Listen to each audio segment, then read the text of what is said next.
ଆପଣ ଦେଖୁଥିବେ ବହୁତ ପିଲା ଯୋଉ 2 months ରେ 3 months ରେ ଏକ୍ସାମ କ୍ରାକ୍ କରିଦଉଛନ୍ତି। ମୁଁ ତ ଜାଣିନି କାହିଁ କେହି ରିଅଲ ଟର୍ମସ୍ ରେ 2 to 3 months ରେ ପୁରା ପଢାରେ ଏକ୍ସାମ କ୍ରାକ୍ କରିଦେବେ।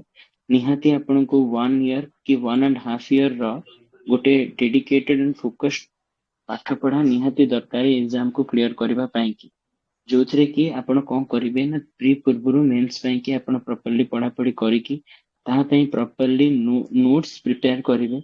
ଗୋଟେ ବେସ୍ ମ୍ୟାଟେରିଆଲ ଆପଣ ବାଛନ୍ତୁ। ମୁଁ ମୋର ଲାଷ୍ଟ ଆଟେମ୍ପ୍ଟରେ ମୁଁ କହିବି କି ମତେ ହେଲ୍ପ କରିଥିଲା। ମୁଁ ଗୋଟେ ପାର୍ଟିକୁଲାର ପ୍ରହାର ମ୍ୟାଟେରିଆଲ ଗୋଟେ ୟୁଜ କରିଥିଲି। ମୁଁ ଫିଜିକ୍ସ ବାଲାର ପ୍ରହାର ମ୍ୟାଟେରିଆଲ ସେ ସବୁ ସବଜେକ୍ଟ ର ମେନ୍ସ ର ଯେତିକି ତୁମକୁ ପଢିବାର ଅଛି କନସାଇଜ ୱେରେ ବୁକ୍ ଫର୍ମାଟ ରେ ଦେଇ ଦେଇଥିଲା।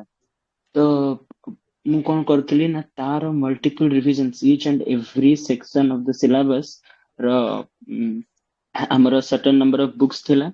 ସେ ବୁକ୍ସ କୁ ମୁଁ ଆଟଲିଷ୍ଟ 2 to 3 times ରିଭାଇଜ କରିଥିଲି, ଅଣ୍ଡରଲାଇନ କରିକି ପଢିଥିଲି। ନୋଟ୍ସ ମେକିଂ ପାଇଁ ଏତେ ମୁଁ ପୁଣି ସେ ଏକରେ ସେ ମ୍ୟାଟେରିଆଲ ବହୁତ ହିଁ କନସାଇଜ, ପୁଣି ତାର ତୁମେ ନୋଟ୍ସ କରିବାକୁ ବସିବ I think it's a waste of time. Rather doing that ତୁମେ କଣ କରିବ ନା ତାକୁ ପଢିଲା ବେଳେ ଅଣ୍ଡରଲାଇନ ପତ୍ର କରିକିନା ପଢିବ। ଆଉ ମୁଁ ତମକୁ କହୁନି ତୁମେ ସେଇ ଗୋଟିଏ ମ୍ୟାଟେରିଆଲ କୁ ଫଲୋ କର, it's your call, but when you choose the material stick with it. ତାର ମଲ୍ଟିପଲ ରିଭିଜନ୍ସ କରିବ rather then going for multiple material and multiple sources ହେଲା। ଏଇଟା ଗୋଟେ ଫ୍ୟାକ୍ଟର। ତାପରେ ମୋର ମେନ୍ସ ରେ କମ ମାର୍କ ଇନିସିଆଲ ମାନେ ମୋର ସେକେଣ୍ଡ ଆଉ ଫୋର୍ଥ ଆଟେମ୍ପ୍ଟ ରେ ମେନ୍ସ ରେ କମ ମାର୍କ ଆସିବା ପଛରେ ଗୋଟେ ବଡ ରିଜନ ଥିଲା କି ମୋର ଆନ୍ସର ରାଇଟିଂ ର ମଧ୍ୟ ସଫିସିଏଣ୍ଟ ପ୍ରାକ୍ଟିସ ନଥିଲା। ଆନ୍ସର ରାଇଟିଂ ର ସଫିସିଏଣ୍ଟ ପ୍ରାକ୍ଟିସ ନ ହେବା ଦ୍ୱାରା କଣ ହବ ନା ଆପଣ ପାଖରେ ଡାଟା ଥିବ, ଆପଣଙ୍କ ପାଖରେ ଫ୍ୟାକ୍ଟ ଥିବ, କିନ୍ତୁ ଆପଣଙ୍କ ଆନ୍ସର ଟି ପ୍ରେଜେଣ୍ଟେବଲ ହେଇପାରିବନି। ବୁଝଛନ୍ତି, ଗୋଟେ ଆନ୍ସର ରେ ଡାଟା ଆଉ ଫ୍ୟାକ୍ଟ ତ ସବୁଠୁ ପ୍ରଥମ ଜିନିଷ ଦରକାର। କିନ୍ତୁ ଗୋଟେ ଡାଟା ଯଦି ପ୍ରେଜେଣ୍ଟେବଲ ନ ରହିବ, ଆପଣ ନିଜେ ଚିନ୍ତା କରନ୍ତୁ କି ଗୋଟେ ଟିଚର ଯିଏ କପି ଚେକ୍ କରୁଛି ସେ ଗୋଟେ ଦିନରେ ଅ, ଅ, କିଛି ନହେଲେ କି 50ଟା ଖଣ୍ଡେ କପି ଚେକ୍ କରିବ। ଆପଣଙ୍କ ଖାତା ଟା ଯଦି ପ୍ରେଜେଣ୍ଟେବଲ ନହବ ସେ ଆପଣଙ୍କ ଖାତାକୁ କାହିଁକି ସେ ଦେଖିବ। ସେ ଷ୍ଟ୍ରେଟ କଣ କରିବ, ଡେଇଁକି ପଳେଇବ ଆପଣଙ୍କ ଖାତାକୁ, କି ଗୋଟେ କ୍ୱେଶ୍ଚିନ୍ କୁ ମାନେ ଯଦି ଆପଣ ଗାଜରା କରିକି କି କ୍ଲିୟରଲି ପ୍ରାଞ୍ଜଳ ଭାବେ ଲେଖିନଥିବେ ସେ ଆପଣଙ୍କର ସେ କ୍ୱେଶ୍ଚିନ୍ କୁ ଠିକରେ ନ ପଢିକିରି ଡେଇଁକି ପଳେଇବ। ତ ଏଇ ରିପ୍ରେଜେଣ୍ଟେସନ ଉପରେ ମେନ୍ସ ରେ ନିହାତି ଆପଣ କାମ କରିବେ। ରିପ୍ରେଜେଣ୍ଟେସନ ଉପରେ କଣ କାମ କରିବେ ନା ଛାଡି ତ ଏଇଟା ହଉଛି ସବୁଠୁ ବେସିକ ଜିନିଷ। ମୁଁ ଯୋଉଟା ବର୍ତ୍ତମାନ କହୁଛି ଏଇଟା ସବୁଠୁ ସିମ୍ପଲ ବେସିକ ଜିନିଷ। ଏଇଟା ଆପଣ ମାନିବେ କି ଆପଣ ଯେତେବେଳେ ଲେଖିବେ ଛାଡି ଛାଡି ଲେଖିବେ, ବଡ ବଡ ହ୍ୟାଣ୍ଡ ରାଇଟିଂ କରିକି ଲେଖିବେ, ପ୍ରପର ସ୍ପେସ ପ୍ରପର ଗ୍ୟାପ ଦେଇକି ଲେଖିବେ। ଯୋଉଠି ରିକ୍ୱାରମେଣ୍ଟ ହଉଛି ଡାଇଗ୍ରାମସ ପ୍ରେଜେଣ୍ଟ କରିବାର କି ଫ୍ଲୋ ଚାର୍ଟ ପ୍ରେଜେଣ୍ଟ କରିବାର ସେଗୁଡାକ ଆପଣ ପ୍ରପରଲି ବନେଇବେ। ଏଇଟା କଣ କରିବ ନା ଆପଣଙ୍କ ମାର୍କସ କୁ ଏନହାନ୍ସ କରିବ। ମୁଁ ମୋର ଇନିସିଆଲ ଆଟେମ୍ପ୍ଟସ ରେ ଓନଲି ପାରାଗ୍ରାଫ ଫର୍ମାଟ୍ସ ଫଲୋ କରୁଥିଲି। ଏଇ ଲାଷ୍ଟ ଆଟେମ୍ପ୍ଟ ରେ ମୁଁ ଚେଷ୍ଟା କଲି କି ମୋର ରାଇଟିଂ ରେ ଟିକେ ଗୋଟେ ପ୍ରକାରରେ ଡାଇଗ୍ରାମସ କୁ ଆଉ ଗୋଟେ ପ୍ରକାର ଫ୍ଲୋ ଚାର୍ଟ କୁ ଇନଫ୍ୟୁଜ କରିବି, ଆଉ ସଫିସିଏଣ୍ଟ ଗ୍ୟାପ୍ସ ଦେଇ ଦେଇକି ଲେଖିବି। ତାକି ଯିଏ ପଢୁଥିବ ତାକୁ ମାନେ ତା ସାମ୍ନାରେ ଜିନିଷଟି ଗୋଟେ କ୍ଲାରିଟି ସହିତ ପ୍ରେଜେଣ୍ଟ ହବ। ତା ସାମ୍ନାରେ ଜିନିଷଟି କ୍ଲାରିଟି ସହିତ ପ୍ରେଜେଣ୍ଟ ହବ। Because my hand writing is Nata that good, but in order to make it ମାନେ in order to make it to applicable କି ଯିଏ ପଢୁଛି ତାକୁ ଭଲ ଲାଗିବ, ମୁଁ କଣ କଲି ନା ବଡ ବଡ ଅକ୍ଷର ଲେଖିଲି, ଛାଡି ଛାଡିକି ଲେଖିଲି ଏଥରକ।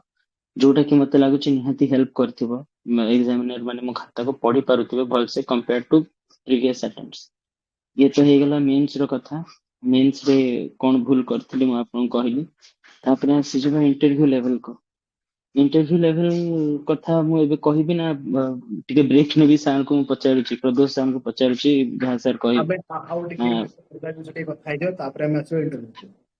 ସାର୍ ମୁଁ କିଛି ପଚାରିବା ପାଇଁ ଚାହୁଁଛି କି ଯଦି ଗୋଟେ ପିଲା ପ୍ରିଲିମ୍ସ ଦଉଛି ତ ପ୍ରିଲିମ୍ସ ରେ ତାର ମାଇଣ୍ଡ ସେଟ୍ କେମିତି ରହିବା ଦରକାର, ଆଉ ଯେତେବେଳେ ସେ ମେନ୍ସ ଦବ during the exam, prelims exam ସମୟର ଯୋଉ 2 ଘଣ୍ଟା ସେ ବସିବ ଆଉ ମେନ୍ସ ଏକ୍ସାମ ରେ ଯୋଉ ପର ପେପର ସେ 3 ଘଣ୍ଟା ବସିବ, ସେଇ ସମୟ ପିରିୟଡରେ ମାଇଣ୍ଡ ସେଟ୍ ର ଡିଫରେନ୍ସ କଣ ରହିବା ଦରକାର?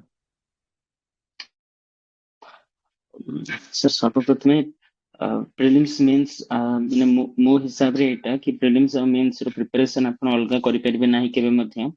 ଜିନିଷ ହଉଛି କଣ କି ସେଇ ପଢାର ସେଇ ଯୋଉଟା ସବଜେକ୍ଟ କୁ ପଢିବାର ପ୍ରୋସେସ ରେ ଆପଣ ପ୍ରି ପାଇଁ କି ମଧ୍ୟ କୋଉଠି ନା କୋଉଠି ରେଡି ହଉଛନ୍ତି, ଆଉ କୋଉଠି ନା କୋଉଠି ମେନ୍ସ ପାଇଁ ମଧ୍ୟ ରେଡି ହଉଛନ୍ତି। ଡିଫରେନ୍ସିଏଟ ଜିନିଷକୁ ଏଇଟା କରିବ କି ପ୍ରିରେ ଆପଣଙ୍କ କ୍ୱେଶ୍ଚନ୍ସ ଗୁଡାକ ऑब्जेक्टिव इन नेचर थिबो आउ मेंस रे आपनकर क्वेश्चंस गुड़ाक सब्जेक्टिव इन नेचर थिबो तो ଆଜ୍ଞା देखंतु आपनको सेथिपाई कि कोन करबार अछि ना from the very beginning of your preparation when you are preparing you have to keep in mind that you are preparing for the mains examination you are very much preparing for the prelims examination but you have to understand that the main battle is going to take place in the mains examination pre ପାଇଁକି ତୁମେ ପ୍ରତ୍ୟେକ ଦିନ ଯଦି 5 to 6 MCQs practice କରୁଛ କି weekly ବେସିସରେ ତୁମେ ଗୋଟେ ୱିକରେ ଯାହା ପାଠ ପଢୁଛ ତାହାର ଯଦି ମୁଁ ତ ଦେଖୁଛି ଆଜିକାଲି ବହୁତ ସାରା ମାନେ ଷ୍ଟଡି ଆଇକ୍ୟୁ ପ୍ଲାଟଫର୍ମ ହଉ କି ଅଲଗା ଡିଫରେଣ୍ଟ ପ୍ଲାଟଫର୍ମସରେ ମିନି ଟେଷ୍ଟ ର ବ୍ୟବସ୍ଥା ରହୁଛି କି ତୁମେ ଏତିକି ପାର୍ଟ କଭର କରିଦେଲ ଏଇ ପାର୍ଟ ଯୋଉଟା କଭର ହେଲା ତାର 40ଟା କି 50ଟା କ୍ୱେଶ୍ଚିନ ର ଗୋଟେ ମିନି ଟେଷ୍ଟ କଣ୍ଡକ୍ଟ ହେଇଯାଉଛି ପ୍ରିୟର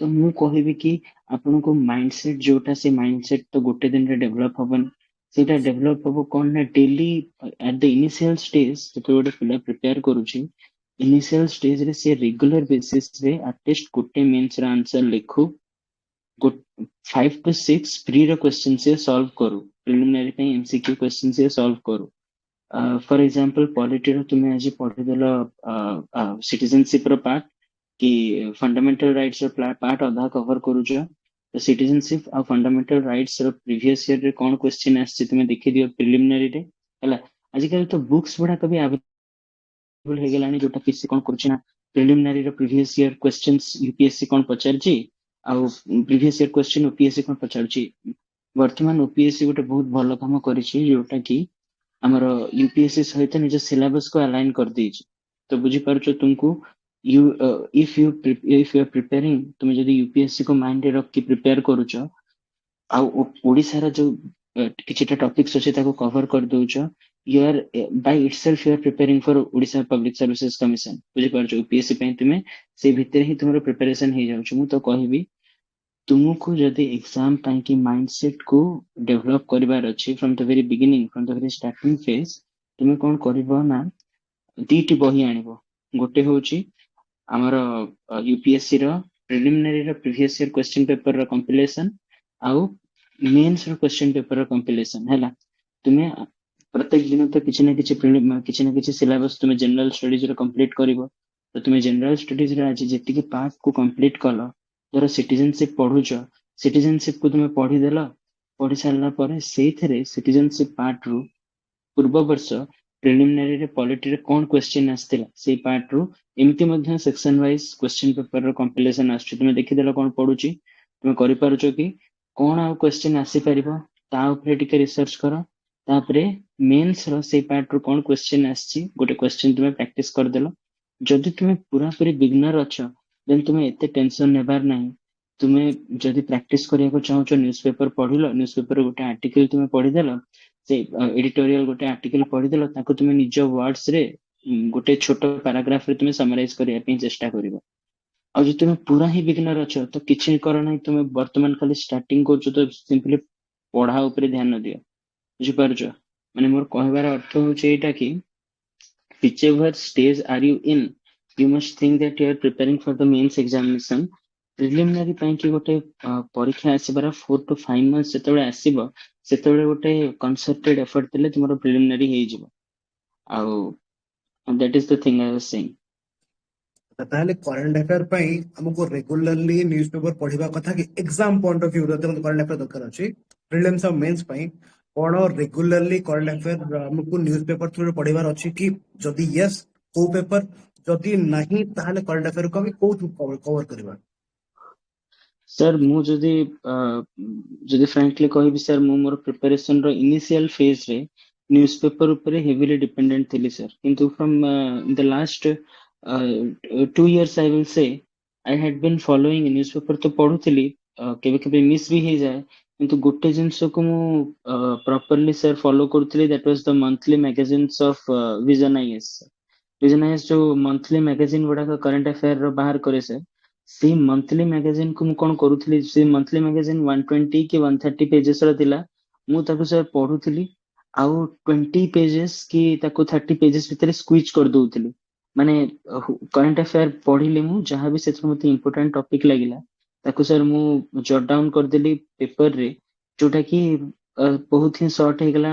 पळे आसला अराउंड 20 पेजेस रे। तो गोटे मास रे जदी 20 पेजेस को पळे आसुची तो 20 into 12 रे मोर मंथली करंट अफेयर रो निजरो गोटे मंथली करंट अफेयर सब मास रो कवर करी करी कि ना गोटे से छोटो मटेरियल भलिया हे जाउतला, जोटा कि मु एग्जाम आगरो प्री हो मेंस हो मु सेति की पढी की पळाए सर, सेटा पढी की जाए। आ ता साथी रे ଆଉ ତା ସାଥିରେ ପିଟି 365 ଗୋଟେ ଆସୁଥିଲା ଯୋଉ ମେଟେରିଆଲ, ମୁଁ ସେଇଟା ମଧ୍ୟ ଦେଖୁଥିଲି ସାର୍। ବଢିଆ ବଢିଆ। ଆଚ୍ଛା, ଯୋଉ ଆପଣ କହିଲେ କି ଆପଣ ତାକୁ 1/10 ୱାର୍ଡ ରେ ମାନେ ପାଖାପାଖି 20-30 ପେଜ ରେ କମ୍ପ୍ରେସ କରି ଦଉଥିଲେ, ଏଇଟା ସାର୍ ଆପଣ କେତେଟା ରିଡିଂ ମାରିଲା ପରେ କରୁଥିଲେ? ଫର୍ଷ୍ଟ ରିଡିଂ ରେ କରି ଦଉଥିଲେ କି 3-4ଟା ରିଡିଂ ପରେ? ସାର୍ ସେଇଟା ଗୋଟେ ଟପିକ କୁ ମୁଁ ପଢିଲି ଆକ୍ଚୁଆଲି ସାର୍, ଏଇ ଯୋଉ କମ୍ପ୍ରେସ କରିବା ଜିନିଷଟା ସାର୍ ଏଇଟା ଗ୍ରାଜୁଆଲି ଡେଭଲପ ହବ। ଇନିସିଆଲି ଯଦି ଆପଣ ଲେଖିବାକୁ ବସିବେ, ଆପଣ ହୋଲ ଜିନିଷଟାକୁ ପୁଣି ଥରେ ଉତାରି ଦେବେ। ଜିନିଷ ହଉଛି ଏଇଟା କି ସାର୍, ଆପଣ ମାନେ ମୁଁ ଏକ୍ଜାକ୍ଟଲି କଣ କରୁଥିଲି, ଗୋଟେ ଟପିକ ଟେ ପଢିଦେଲି, ଏଇଟା ଯଦି ଇମ୍ପୋର୍ଟାଣ୍ଟ ଅଛି ଫାଷ୍ଟ ତ ସ୍କାନ କରିଦେବେ କି କୋଉ ଟପିକ ଥିଲା, ମାନେ ଗୋଟେ କରେଣ୍ଟ ଆଫେୟାର ମ୍ୟାଗାଜିନ ରେ କୋଉ ଟପିକ ଇମ୍ପୋର୍ଟାଣ୍ଟ ସେଟା ଆପଣ ସ୍କାନ କରିଦେଲେ ଜଣା ପଡିଯିବ କି ଏଇଟା ଇମ୍ପୋର୍ଟାଣ୍ଟ ନାହିଁ, ଏଇଟାକୁ ଆପଣ ଉଡେଇ ଦେଲେ ମାନେ ସେଟା ପଢିଲେନି, ତା ନେକ୍ସଟ ଟପିକ କୁ ଗଲେ। ଯୋଉ ଟପିକ ଟା ଇମ୍ପୋର୍ଟାଣ୍ଟ ଲାଗିଲା ତାକୁ ଥରେ ପଢିଦେଲା ପରେ ଗୋଟେ ହେଡିଂ ଟେ ପ୍ଲେସ ହବ, ତାର ଇମ୍ପୋର୍ଟାଣ୍ଟ କିୱାର୍ଡସ ଗୁଡା ମେନସନ ହବ, ତାର କଣ ଫ୍ୟାକ୍ଟସ ଅଛି ମେନସନ ହବ। ସେଇଟା ସାର୍ ଗୋଟେ ଥର କମ୍ପ୍ଲିଟ ରିଡିଂ ପରେ ନେକ୍ସଟ ଟାଇମ ରେ ସେଇଟାକୁ ହିଁ ମୁଁ କରିଦିଏ, ମାନେ ଆଟ ୱାନ ଗो ହିଁ ମୁଁ କରି କରିକି ଚାଲେ। ଥରେ ପଢିଦେଲି ସେ ଆର୍ଟିକଲ ଟାକୁ, ତାପରେ ସେଇଥିରେ କଣ ଇମ୍ପୋର୍ଟାଣ୍ଟ ଅଛି କରିଦେଇକି ଆକୁ ମୁଭ କଲି ନେକ୍ସଟ। ତ ସାର୍ ପ୍ରାକ୍ଟିକାଲ ଗୋଲ୍ସ ମାନେ ପ୍ରାକ୍ଟିକାଲ ଆପଣଙ୍କୁ ପ୍ରାକ୍ଟିକାଲ ପ୍ଲାନ୍ସ ବନେଇବାକୁ ପଡିବ। ମୁଁ ବେଶୀ ପ୍ଲାନ୍ କରିନଥିଲି, କରେଣ୍ଟ ଆଫେୟାର ମ୍ୟାଗାଜିନ ଯୋଉ ଥିଲା ଏଇ ଟାର୍ଗେଟ ରଖିଥିଲି କି ଦିନକୁ ବେଶୀ ନୁହଁ 10 ପେଜେସ୍ କଭର କରିବାର ଅଛି। 120 ଅଛି ମାନେ ସିଏ 10 ଟୁ ଦିନକୁ ଯଦି ମୁଁ 10 ପେଜ କି 8 ପେଜ କରିବାର ଅଛି କି 7 ପେଜ ବି କରୁଛି, ମାସେ ଭିତରେ ତ ସେ ମ୍ୟାଗାଜିନ ମୋର ସରିବ। ଆଉ ଯଦି ବହୁତ କରିବାକୁ ବସି ପଡିବି ତାହେଲେ ମୋ ଦିନର ରୁଟିନରେ ଆଉ ଗୋଟେ କୋଉ ଜିନିଷଟା ପୁଣି ଥରେ ମାନେ ସ୍କିପ୍ ହେଇଯିବ। ତ ସେଇଟା ହଉଛି ସାର୍ ଜିନିଷ। ଏକ୍ସେଲେଣ୍ଟ। ତ ଆପଣ ବହୁତ ପରିଶ୍ରମ କରିଛନ୍ତି, ବହୁତ ଷ୍ଟ୍ରାଟେଜିକାଲି ପରିଶ୍ରମ କରିଛନ୍ତି, ଆଉ ତା ପାଇଁ ଆପଣଙ୍କ ରେଜଲ୍ଟ ବି ବହୁତ ଭଲ ଆସିଛି। ନାଉ 57 rank is a very good rank। ଆଉ ଆକ୍ଚୁଆଲି ସାର୍ ଷ୍ଟ୍ରାଟେଜିକାଲି ପରିଶ୍ରମ କରିବାକୁ ପଡିଲା, କାହିଁକି ନା ଇନିସିଆଲ ଫେଲିୟର୍ସ ମାନେ ଦେଖେଇ ଦେଲା କି ଏମିତି ମାନେ ୱିଦାଉଟ୍ ଏ ପ୍ଲାନ୍ ୱିଦାଉଟ୍ ଏ ଷ୍ଟ୍ରାଟେଜି ପଢିଲେ କାମ ହବନି, ମାନେ ହଉନାହିଁ, କାମ ହଉନାହିଁ, ମାନେ କୌଣସି ନା କୌଣସି ୱେରେ ମଣିଷ ଫେଲ କରି ଯାଉଛି। ଗୋଟେ ହାଇପୋଥେଟିକାଲ କ୍ୱେଶ୍ଚନ ହବା ଏବେ। ନାଉ ସାର୍ ଧରନ୍ତୁ ଆମେ ଯିବା ଯେବେ ଆମେ ଦେଖା ହେଇଥିଲେ ସେ ସମୟକୁ 2019 କୁ, ତ ଯଦି ବର୍ତ୍ତମାନ ବିଶ୍ୱଜିତ ସାର୍ ମହାନ୍ତି ସମୟ ପାଇବେ ତାଙ୍କର ଅତୀତର 2018-19 ସମୟରେ ବିଶ୍ୱଜିତ ମହାନ୍ତିକୁ ଭେଟିବା ପାଇଁ, ତାଙ୍କୁ ସେ କଣ ଆଡଭାଇସ ଦେବେ କି ବାବା କଣ କଣ ତ ଭୁଲ କରିବୁନି ସୋ ଦ୍ୟାଟ ଏତେ ବର୍ଷ ଲାଗିବନି ତତେ?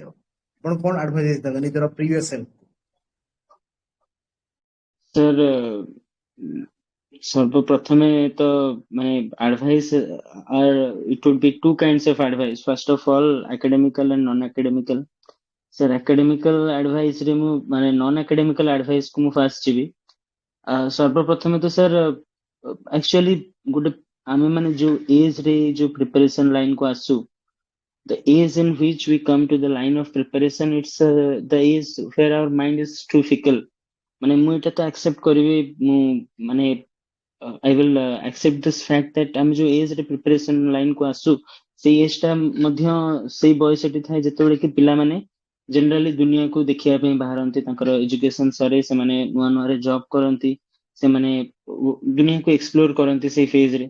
ଆଉ there is very much chance କି ପିଲାମାନେ ତାଙ୍କର ପାଠ ପଢାରୁ କିଛି ମାତ୍ରାରେ distract ହେଇଯିବେ।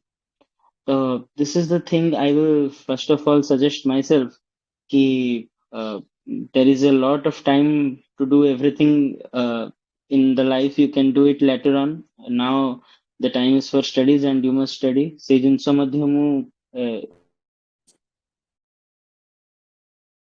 ଏବେ ଗୋଟେ ନୂଆ ଏକ୍ସପିରିଏନ୍ସ ଆସୁଛି ପ୍ରିପାରେସନ ଲାଇନ କୁ ମୁଁ କହିବି କି get your priorities right in life. ତୁମର ଜୀବନର ଲକ୍ଷ୍ୟ କଣ, ଏଇ ଫେଜ ଟା ତୁମର, ଏଇ ଫେଜ ରେ ତୁମେ କେତେ କଷ୍ଟ କରିବ ସେଇଟା ଡିସାଇଡ କରିବ ତୁମ ଜୀବନରେ ଉପରକୁ କେତେ ଉପରେ ଯାଏଁ ଉଠିବ। ବୁଝିପାରୁଛ ତ? ଯାହାବି ତୁମ ମାଇଣ୍ଡ ରେ ଦ୍ୱନ୍ଦ ଅଛି, ଯାହାବି ତୁମ ମାଇଣ୍ଡ ରେ ଡାଉଟ୍ସ ଅଛି, ତାକୁ ସାଇଡ ରେ ରଖ, ନିଜ ଗୋଲ କୁ କ୍ଲିୟରଲି ଦେଖ ଆଉ ତାକୁ ପରସ୍ୟୁ କର। It will take this advice from me, it will help you immensely in your life। this is the first part I would say to my own self in the past ଯଦି ମୁଁ ତାକୁ କେବେ meet କରେ। ତାପରେ second ଜିନିଷ sir ଆକାଡେମିକାଲ advice ଦେବି ମୁଁ କି sufficient number of ଟେଷ୍ଟ ଲେଖିବ, sufficient number of mocks ଦବ examination ର point of view ରୁ ଆଉ exam ପୂର୍ବରୁ ସବୁବେଳେ ଚେଷ୍ଟା କରିବ କି syllabus କୁ properly complete କରିବ। attempts ପରେ attempts ଦେଇ ଚାଲିବନି। ଯଦି ଦରକାର ପଡୁଛି ଗୋଟେ ବର୍ଷ ବ୍ରେକ୍ ନେ, ଭଲସେ ପାଠ ପଢ, ଭଲସେ ତ syllabus completion ଉପରେ ଧ୍ୟାନ ଦେ, ତାପରେ ଗୋଟେ ଭଲ attempt ଦେ ଆଉ exam clear କରିକି ପଳା। 5ଟା attempt ଦେବାକୁ ପଡିବନି। Excellent. ଆଚ୍ଛା, ପ୍ରିଲିମ୍ସ ମେନ୍ସ ଗଲା, ଏବେ କହିବା ଇଣ୍ଟରଭ୍ୟୁ ଗୁଡା। ଆପଣଙ୍କ ଇଣ୍ଟରଭ୍ୟୁ କେମିତି ଥିଲା? ଦ କ୍ୱେଶ୍ଚନ୍ସ ୱେର୍ ଗୁଡ୍? ସେମାନେ ମାନେ ଫ୍ରେଣ୍ଡଲି ବିହେଭ୍ କରୁଥିଲେ କି ଆପଣଙ୍କୁ ଗ୍ରିଲ୍ କରୁଥିଲେ? କେମିତି ଥିଲା ଇଣ୍ଟରଭ୍ୟୁ? ସାର୍ ଦେଖନ୍ତୁ, ଲାଷ୍ଟ 2ଟା ଆଟେମ୍ପ୍ଟ ର ଯୋଉ ଇଣ୍ଟରଭ୍ୟୁ ଥିଲା, ମୁଁ ଫିଲ୍ କଲି କି ମୋର ଡ୍ରାଫ୍ଟ ଟା ମୁଁ ପ୍ରପରଲି ସାର୍ ଫିଲ୍ ଅପ୍ କରିକି ଯାଉନଥିଲି। ମୋର ଡ୍ରାଫ୍ଟ ରେ ବହୁତ ସାରା ଲୁପହୋଲ୍ସ ରହୁଥିଲା, ଯୋଉଥିପାଇଁ କି ସେମାନେ କଣ କରୁଥିଲେ ନା, ମୋ ଡ୍ରାଫ୍ଟ ଟାକୁ ମୁଁ ଫିଲ୍ ଅପ୍ କରୁନଥିଲି। କହିବାର ସେନ୍ସ ହଉଛି କି ମୋର ଡ୍ରାଫ୍ଟ ରେ ବହୁତ ସାରା ଖାଲି ସ୍ପେସ୍ ରହିଯାଉଥିଲା। I had many skills, I had different kinds of hobbies, but in the initial 2 attempts I shied away from mentioning them. ମୁଁ ସେଗୁଡାକ ମେନସନ କରୁନଥିଲି, ବ୍ଲାଙ୍କ ଛାଡିକି ଦଉଥିଲି। ସେଥିପାଇଁ କି କଣ ହଉଥିଲା ନା, ଇଣ୍ଟରଭ୍ୟୁଅର୍ସ ମାନେ ତାଙ୍କ ଇଚ୍ଛାରେ କ୍ୱେଶ୍ଚନ୍ସ ପଚାରୁଥିଲେ ମତେ। the questions were you can say random in nature in the initial 2 interview, ଯୋଉଟା କି ମତେ କଷ୍ଟ ଦେଇଥିଲା। ଲାଷ୍ଟ ଆଟେମ୍ପ୍ଟ ବେଳକୁ ମାନେ ମୋର ଯୋଉ ଆଟେମ୍ପ୍ଟ ରେ ଏବେ ସିଲେକ୍ସନ ହେଲା, ସେ ଆଟେମ୍ପ୍ଟ ବେଳକୁ କଣ ହେଲା ନା, ମୁଁ ମୋର ଡ୍ୟାଫ୍ କୁ ଟିକେ ସାର୍ ମୁଁ ମାଇଣ୍ଡଫୁଲି ଫିଲ୍ ଅପ୍ କଲି। ମୁଁ ପ୍ରପରଲି ମୋର ମେନସନ କଲି ହବି। ମୋର ହବି ରେ ମୁଁ ଯାହାବି ମୋର ହବି ଥିଲା ଆଗରୁ, ମୁଁ ସେଇ ମୋର singing, I M not a trend singer, but ମୁଁ ସିଙ୍ଗିଂ ତାକୁ ସବୁବେଳେ ଜାଣି ଶୁଣିକି ମେନସନ କରୁନଥିଲି। ବିକଜ ମତେ ଲାଗୁଥିଲା କି ସେମାନେ ଟେକ୍ନିକାଲ କ୍ୱେଶ୍ଚନ୍ସ ପଚାରିବେ। ଏଥରକ ମୁଁ ସେଇଟାକୁ ମେନସନ କଲି। ତାପରେ ମଲ୍ଟିପଲ ଜିନିଷ ଆଚିଭମେଣ୍ଟ ପାର୍ଟ ରେ ମୁଁ ତାକୁ ମଧ୍ୟ ଆଗରୁ ବ୍ଲାଙ୍କ ଛାଡୁଥିଲି। ତାପରେ ଯୋଉ ଆମର ଜବ ପ୍ରୋଫାଇଲ ଯୋଉଟା ଅଛି, କ୍ୱାଲିଫିକେସନ ଯୋଉଟା ଅଛି, ମାନେ ୱାର୍କିଂ ଏକ୍ସପିରିଏନ୍ସ ରେ ମୁଁ ଏଥରକ ଗୋଟେ କୋଚିଂ ଇନଷ୍ଟିଚ୍ୟୁଟ ରେ ଏଥିକ୍ସ ଇଣ୍ଟିଗ୍ରିଟି ଆଣ୍ଡ ଆଟିଟ୍ୟୁଡ ପଢେଇଥିଲି, ତ ସେଇଟା ମଧ୍ୟ ମେନସନ କରିଥିଲି। ଆ ଦ୍ୱାରା ସାର୍ କଣ ହେଲା କି ଏଇ ଥରକର ଇଣ୍ଟରଭ୍ୟୁରେ the questions were very much predictable। ମାନେ ମତେ ଲାଗିଲା କି I was in the driving seat in the whole interview process। ଗୋଟେ କ୍ୱେଶ୍ଚନ ପରେ ଆଉ ଗୋଟେ କ୍ୱେଶ୍ଚନ କଣ ଆସିବ ମୁଁ ସେଇଟା ପ୍ରେଡିକ୍ଟ କରିପାରୁଥିଲି, ଯୋଉଟା କି ଇନିସିଆଲ ଫେଜ ରେ ହଉନଥିଲା। ତ ମୁଁ କହିବି କି ପିଲାଙ୍କୁ when they reach the interview stage they fill up the DAF in a proper manner। ନିଜର ମେଣ୍ଟର୍ସ ମାନଙ୍କୁ, ନିଜର ଗାଇଡ୍ସ ମାନଙ୍କ ସହିତ ଆପଣ କନସଲ୍ଟ କରିବେ ଆଉ ପ୍ରପରଲି ନିଜର ଡ୍ୟାଫ୍ କୁ ଫିଲ୍ ଅପ୍ କରିବେ। Excellent excellent strategy. ଆଚ୍ଛା, ପ୍ରିଲିମ୍ସ ହେଇଗଲା, ମେନ୍ସ ହେଇଗଲା, ଇଣ୍ଟରଭ୍ୟୁ ହେଇଗଲା, ଫାଇନାଲି ରେଜଲ୍ଟ ବାହାରିଲା ସନ୍ଧ୍ୟାବେଳେ 4ଟା ସାଢେ ସାର୍ 4ଟା ବେଳକୁ ବାହାରିଥିଲା। ସାର୍ କେମିତି ଲାଗିଲା ନିଜ ନାଁକୁ ଦେଖିକି? ଆଉ ଘର ଲୋକଙ୍କ ରିଆକ୍ସନ କେମିତି ଥିଲା? And how was that particular day? ଆପଣଙ୍କର ସେଦିନ ଟିକେ ବଖାଣନ୍ତୁ, କେମିତି ଥିଲା? ଆକ୍ଚୁଆଲି ସାର୍ ମାନେ 2ଟା ଫେଲିୟର ମଣିଷ ଦେଖି ସାରିଥିଲା ଏଇ ପର୍ଟିକୁଲାର ଜିନିଷରେ। ଆଉ ଯୋଉ 2ଟା ଚାନ୍ସ ରେ ମୁଁ ଫେଲିୟର ଦେଖିଥିଲି, you know the vacancy were huge. ପୂର୍ବ ବର୍ଷ ଭ୍ୟାକେନ୍ସି ବହୁତ ବଡ ଥିଲା। ତା ପ୍ରଥମ ବର୍ଷ ତ ଛାଡନ୍ତୁ, ମୋର ନିଜର କନଫିଡେନ୍ସ ହିଁ ବହୁତ ଅଧିକ ଥିଲା ସେତେବେଳେ କି କେମିତି ହବନି ପରୀକ୍ଷା ଦେଖିବା। ମାନେ ଏଇ ଟାଇପ ର ଏଇ ଆଟିଟ୍ୟୁଡ ଟା ଯୋଉ ମୁଁ କହୁଛି, ଏଇ ଆଟିଟ୍ୟୁଡ ଟା ମଧ୍ୟ ପିଲାମାନଙ୍କୁ ଆଭଏଡ କରିବା ଦରକାର। ଆଇ ଉଡ୍ ସେ never be complacent in this process of examination। ଆଉ ଗୋଟେ ମିଷ୍ଟେକ୍ ଯୋଉଟା ମୁଁ ଆପଣଙ୍କୁ ସ୍କିପ୍ କରି ଯାଇଥିଲି, I want to say about this to a new aspirant that ଆପଣଙ୍କ ପରୀକ୍ଷା ଯେତେ ବି ଭଲ ଯାଉଛି, ମେନ୍ସ ପରୀକ୍ଷା ଆପଣଙ୍କର ଯେତେ ବି ଭଲ ଯାଉଛି, କେବେ ବି ଆପଣ ମେନ୍ସ ଦେଇକି ଆସିଲା ପରେ ପ୍ରିପାରେସନ କୁ ସ୍ଲୋ ଡାଉନ କରିବେ ନାହିଁ। You never know, this examination, in this particular examination luck plays a major factor। luck plays a major factor କହିବାର ଅର୍ଥ ଏଇଟା କି ଆପଣ ଏକ୍ସାମ ର ଖାତାରେ ସବୁ ଲେଖିକି ଆସିଥିବେ, ସବୁ ଜିନିଷ ଆପଣଙ୍କର ଏକ୍ସାମ ର ଖାତାରେ ଥିବ, ଆପଣ there may not be a single question where you would have made any form of compromise in the form of content or answer writing process। କିନ୍ତୁ ତାପରେ ମଧ୍ୟ ଆପଣ ଦେଖିବେ କି ଯେତେବେଳେ ମାର୍କ ବାହାରୁଛି, ଆପଣଙ୍କର ମାର୍କ ସେଇ ପର୍ଟିକୁଲାର ସବଜେକ୍ଟରେ କମ ହେଇଯାଇପାରେ। ତ ଏମିତିଆ କେସ ରେ ଆପଣ कौन हब ना आपण भांगी पड़िबे जदि आपण मेंस परे आपणकर प्रिपरेशन को स्लो डाउन करथिबे कि बंद कर देथिबे। तो आपनको ये जिनस को माइंड रखिबार अछि until and unless you see your name in that rank list, in the final rank list, you must never stop the process of preparation। मोर जेतेबेले सेकेंड अटेम्प्ट रे मु इंटरव्यू को जाइतिली मु गोटे मेजर भूल करथिली मु सेथरक जो मेंस लिखिथिली मोर मेंस टा मो हिसाब रे एते भलो जाइतिला कि मु तापरे मोर प्रिपरेशन को गोटे प्रकार स्लो डाउन कर देइतिली मु गोटे प्रकार हल्ट कर देइतिली। ताहा जोगु कौन हैला कि से सेकेंड अटेम्प्ट रो इंटरव्यू परे जेतेबेले मते 8 दिन रो समय जमारो मिलिला 8 कि 10 दिन रो समय मिलिला मु आसुथुवा वर्षर प्री ही क्लियर करि पारलेनी। In my third attempt, I was unable to clear the very preliminary exam of the first stage। आर गोटे बड़ कारण मु मोर प्रिपरेशन को कौन करथिली ना स्टॉप कर देइथिली हल्ट कर देइथिली ए भूल केबे करिवेनी। तो एटा तो हला हठात मन पड़ी गला मु कौन भूल करथिली मु कहिया कि मु चाहिली शेयर करिया पई कि न्यू एस्पिरेंट्स को सहित। Coming to the celebration part celebration sir जिनसो हो जेटा कि दिथर मु फेलियर्स देखि सारथिली से लिस्ट रे मो नाम देखिया को पाइ नथि ए पर्टिकुलर थरा जेतबे जानली कि आज रिजल्ट बाहरची मु कौन कली कि एथर मोर साहस पाइलानी से लिस्ट को पुणी थरे देखिबी मु मो फोन को हमर मोर मो बेड रो तकिया तळे मो फोन को रखिदेली मु पूरा होल दिन मोर मन अछि मु मुंडो माडी कि तकिया ऊपरे मो मोर मुंडो माडी कि मु सोई सोई थिली खरा बेला टाइम हैला से संध्या टाइम रे फोन टा कंटीन्यूअस बाजिबा तापर आरंभ हैला अरे कौन हैला कौन घटना कौन तापर फोन उठेके देखला बेलकू मोर सेम नेम विश्वजीत मल्लिक बोली गोटे पिलाटे जूनियर टे सेम आम सेम नेम रो पिला माने सेम रूम रे ही पढुताउ तो मल्टीपल अटेम्प्ट्स रे चिन्हा ही जाए। तो सीए फोन करी कहला कि भाई तमर एथरक सिलेक्शन ହେଇଛି बोले कौन कहूछु मोर पुनी सिलेक्शन ହେଇगला मु तो गोटे धारा रे परिणत ही जाइथिला मोर फेल हेबार। तो मु ता कथा रे विश्वास करनी फोन को बाहर कली पीडीएफ टी को डाउनलोड कली आउ देखिली निज रोल नंबर क्रॉस चेक कली निजर सब जिनस क्रॉस चेक कली घरे जनइली तापरे घरे खुशी हेले घरे कौन ना तापरे फोन फान चलला सब रिलेटिव हेरिकांक भितरे आउ मु मोर रूम रे टिके बसिली आउ माने रियलिटी को ग्रास करिया पे टिके समय लागिला because after 5 years when you see some form of success it is hard to believe because तुम विश्वास कर परिबनी कोन किछि फाइनली सतरे गोटे किछि सिलेक्शन हैला ना कोन माने एटा होछि जो जिंस सर बहुत दिस बढ़िया इज द बहुत थिंग बढ़िया सर। से मोमेंट टा बहुत ही प्रेशियस थे और लाइफ लॉन्ग से मोमेंट टा बोधे केबे भी मुंडरू बाहरी बोधे like sir one of sir the most precious moments excellent. Sir तो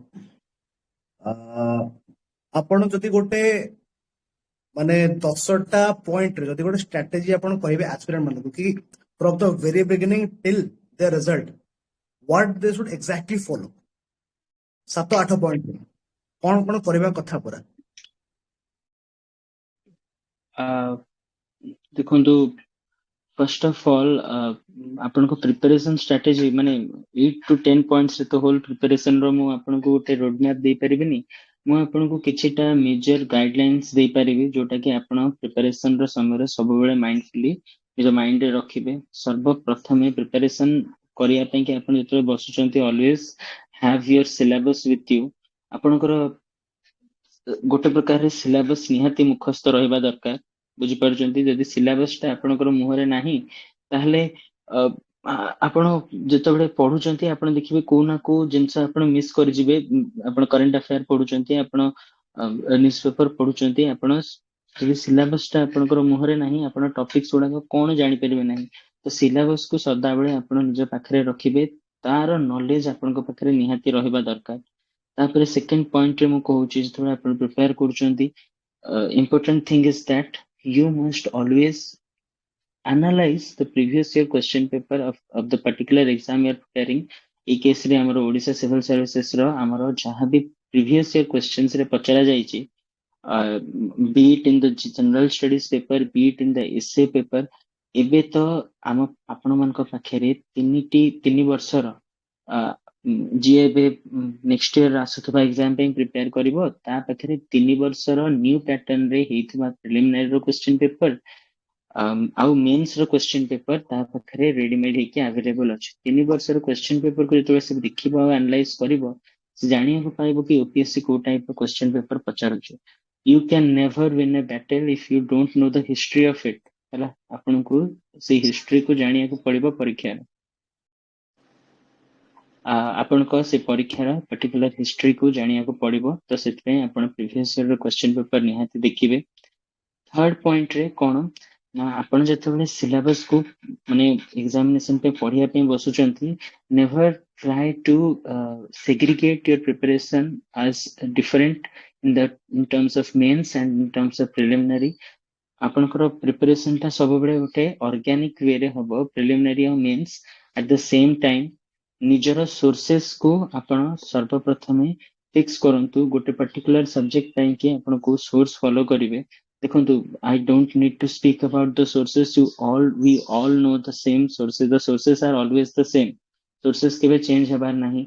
ସେଇ ସେମ୍ sources କୁ ହିଁ ପିଲା ପଢୁଛନ୍ତି, ଆଉ ଯୋଉ ପିଲା ତାକୁ ପ୍ରପରଲି ପଢୁଛି, ପ୍ରପରଲି ପଢିକି ତାକୁ କମ୍ପାଇଲ କରିପାରୁଛି, ତାର ସିଲେକ୍ସନ ହଉଛି, ଯେ କରିପାରୁନି ତାର ହଉନାହିଁ।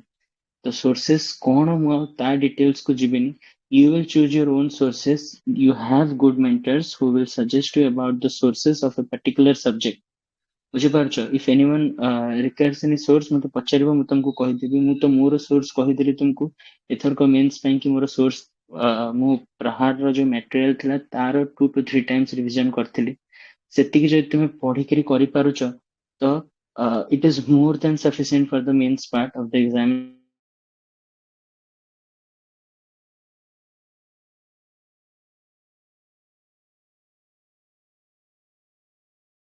ହେଲା, ଆଉ ପ୍ରିଲିମିନାରୀର ପାଇଁ ପଢିକିରି ତିଆରି କରିଛି। ହ୍ୟାଲୋ,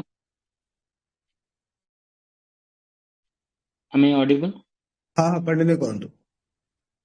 ହଁ, ତ ମୁଁ କହୁଥିଲି କି ଏଥରକ ପର୍ଟିକୁଲାର ଆଟେମ୍ପ୍ଟରେ ତ ମୁଁ ମେନ୍ସ ପାଇଁ କି ପ୍ରହାରର ଯୋଉ ମ୍ୟାଟେରିଆଲ ରହୁଛି, ମେନ୍ସ ର କମ୍ପାଇଲେସନ ମ୍ୟାଟେରିଆଲ, ମୁଁ ସେଇଟାକୁ ପଢିଥିଲି। ଆଉ ପ୍ରି ପାଇଁ କି ତ ଆପଣ ଜାଣିଛନ୍ତି ଯୋଉ ବେସିକ ସୋର୍ସେସ ଆମର ଲକ୍ଷ୍ମୀକାନ୍ତ ହଉ, ଆମର ସ୍ପେକ୍ଟ୍ରମ ହଉ, ଏଇ ଯୋଉ ସବୁ ଡିଫରେଣ୍ଟ ସୋର୍ସେସ, ଓଡିଶା ପାଇଁ କି ହରିହର ପଣ୍ଡାଙ୍କର ହିଷ୍ଟ୍ରି ବୁକ୍ ହଉ, ତାର ମୁଁ ଗୋଟେ କନସାଇଜ ନୋଟ୍ସ ପ୍ରିପେୟାର କରିଥିଲି ବହୁତ ହିଁ କମ ପେଜେସ ର। ସେଇଟାକୁ ହିଁ ମୁଁ ସବୁବେଳେ ରିଭାଇଜ କରିକି ଯାଏ। ତ ଏଇଟା ହେଇଗଲା ଦ ମ୍ୟାଟେରିଆଲ ଆସ୍ପେକ୍ଟ ଅଫ ଇଟ୍। ଆଉ ମୁଁ କହିବି, ଚାहे ସେ ପ୍ରି ହଉ ଚାहे ସେ ମେନ୍ସ ହଉ, ଆପଣଙ୍କୁ sufficient amount of writing practice କରିବା ଦରକାର। ପ୍ରି ପାଇଁ କି ଆପଣ ସଫିସିଏଣ୍ଟ ନମ୍ବର ଅଫ ପ୍ରି ର ମକ୍ସ ଦେବେ। ପର୍ଟିକୁଲାର ସବଜେକ୍ଟ ଯାହା ପଢୁଛନ୍ତି ସେଇଥିରୁ କଣ କଣ କ୍ୱେଶ୍ଚିନ୍ସ ହେଇପାରିବ ପ୍ରି ର, ଆପଣ ଯୋଉ ସବୁ ଡିଫରେଣ୍ଟ ମ୍ୟାଟେରିଆଲ୍ସ ଆସୁଛି, କ୍ୱେଶ୍ଚିନ୍ ବ୍ୟାଙ୍କସ ଆସୁଛି, ତାକୁ ଆଣିକି ପ୍ରାକ୍ଟିସ କରନ୍ତୁ। ସେଇଟା ଆପଣଙ୍କର କ୍ୱେଶ୍ଚିନ୍ ସଲଭିଂ ଆଉ ଆନାଲିଟିକାଲ ଏବିଲିଟିଜ କୁ ଡେଭଲପ କରିବ। ପର୍ଟିକୁଲାର ଟପିକ ରୁ କଣ ପ୍ରିଭିୟସ ଇୟରରେ କ୍ୱେଶ୍ଚିନ୍ ଆସୁଛି ଫ୍ରମ ଦ ମେନ୍ସ, ସେଇଟାକୁ ଆପଣ ଦେଖିବେ, ତାର ଆନ୍ସର ରାଇଟିଂ ର ପ୍ରାକ୍ଟିସ କରିବେ। ତ ଏଇ ପର୍ଟିକୁଲାର ପଏଣ୍ଟରେ ମୁଁ କହିବି କି ଏଇ ପରୀକ୍ଷା ହଉଛି ଗୋଟେ ଲେଖା ପରୀକ୍ଷା। Objective examination is just a screening process, it's a elimination process. ଆପଣଙ୍କୁ ତାଠୁ ଉପରକୁ ଯଦି ସିଲେକ୍ସନ ଆଣିବାର ଅଛି ତାହେଲେ ଆପଣଙ୍କୁ ଲେଖା ପ୍ରାକ୍ଟିସ କରିବା ନିହାତି ଦରକାର। ଖାଲି ପ୍ରି କ୍ଲିୟର କରିଦେଲେ ଆମ କାମ ହବନି, ଆମକୁ ମେନ୍ସ ରେ ଭଲ ସ୍କୋର ଆଣିବାର ଅଛି। ଯାହା ଦ୍ୱାରା କଣ ହବ ନା, ଆପଣ ନିଜ ପାଇଁ ଗୋଟେ ସିଟ୍ ସିକ୍ୟୁର କରିବେ। ଆପଣଙ୍କୁ କେବେ ବି ଇଣ୍ଟରଭ୍ୟୁ ଆପଣଙ୍କୁ ରାଙ୍କ ଇମ୍ପ୍ରୁଭମେଣ୍ଟ ଦବ। ଇଣ୍ଟରଭ୍ୟୁ ଆପଣଙ୍କୁ ରାଙ୍କ ଇମ୍ପ୍ରୁଭମେଣ୍ଟ ଦବ। ନିଜର ପ୍ଲେସକୁ ଯଦି ଆପଣ ରାଙ୍କ ଲିଷ୍ଟରେ ସିଓର ସର୍ଟ ଭାବେ ଏଷ୍ଟାବ୍ଲିଶ କରିବାକୁ ଚାହୁଁଛନ୍ତି, ତାହେଲେ ଆପଣଙ୍କୁ ମେନ୍ସରେ ଏକ୍ସେପସନାଲି ୱେଲ୍ ପରଫର୍ମ କରିବାକୁ ପଡିବ। ଯାହା ପାଇଁ କି ଦରକାର sufficient amount of answer writing practice. Answer writing practice करिवे, एसे ପାଇଁ କି ଆପଣ ପ୍ରାକ୍ଟିସ କରିବେ, sufficient number of essay writing practice. ମୁଁ ମୋର ଗୋଟେ ସାଙ୍ଗ ଥିଲା, ତା ସହିତ ମୁଁ every Sunday we had made it a ritual for at least 2 years that every Sunday we will write a essay। ଗୋଟେ ରବିବାର ସିଏ ମତେ ଟପିକ ଦଉଥିଲା, ଆଉ ଗୋଟେ ରବିବାର ମୁଁ ତାକୁ ଟପିକ ଦଉଥିଲି। ଆମେ କଣ କରୁଥିଲୁ ନା, ଏମିତି ଟପିକ, ଏଇ ସଣ୍ଡେ ର ଏଇ ଟପିକ ଆମେ ଗୋଟେ 2 to 3 hours ର ଟାଇମ ନଉଥିଲୁ। ଇନିସିଆଲ ଫେଜ ରେ ତ ଗୋଟେ 3 to 4 hours ର ଆମେ ସମୟ ନଉଥିଲୁ। ଗୋଟେ ଟପିକ ସିଏ ଦବ, ଆମେ ମିଶିକି ଲେଖିବୁ, ସିଏ ମତେ ସେଣ୍ଡ କରିବ, ମୁଁ ତାକୁ ସେଣ୍ଡ କରିବି, ଆମେ କରେକ୍ଟ କରିବୁ ଆମର ଏସେ କୁ। तो आपण एमती किछि निजर पीयर ग्रुप डेवलप करि परिबे एसे राइटिंग रो प्रैक्टिस पई कि आंसर राइटिंग रो प्रैक्टिस पई कि एटा आपनको निहाती help करिवो. So this is one of the points जोटा कि मु कहली with regards to a sufficient number of answer writing practice करिवे आपण.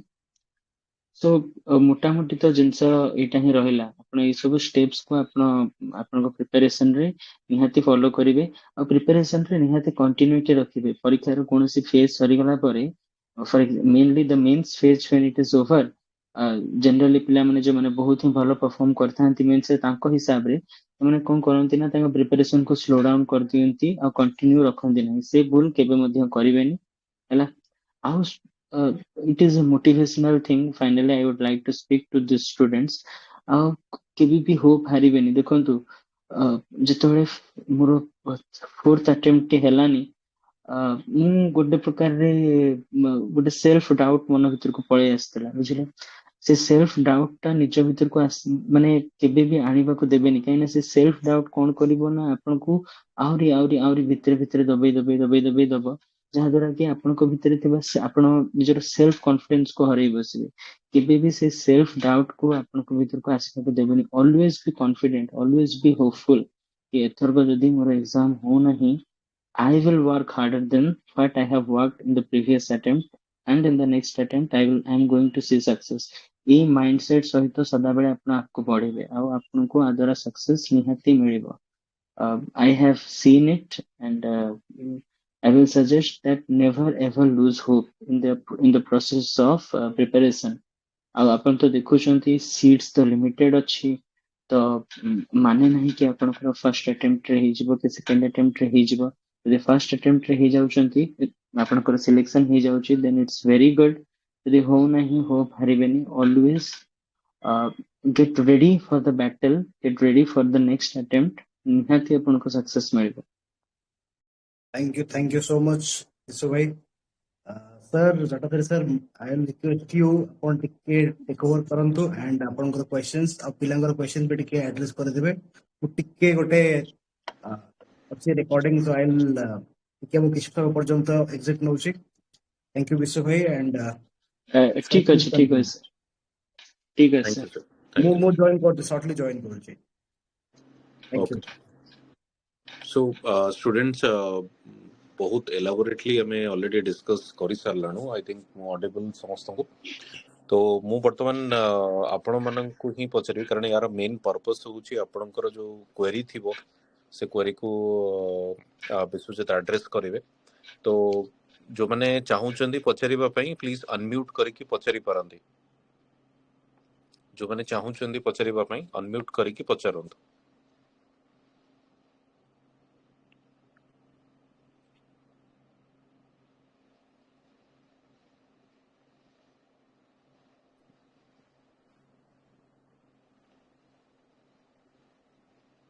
किसी क्वेरी अछि पचरंतु.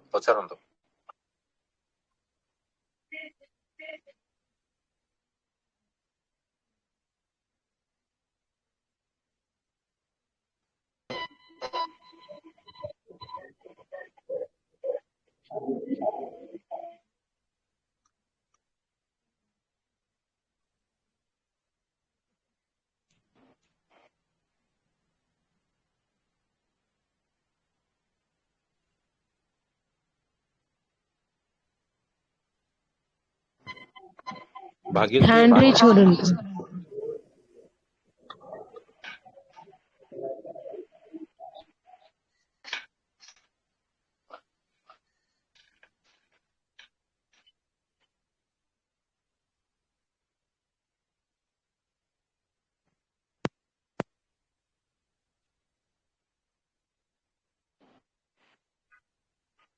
आपका किसी क्वेरी अछि.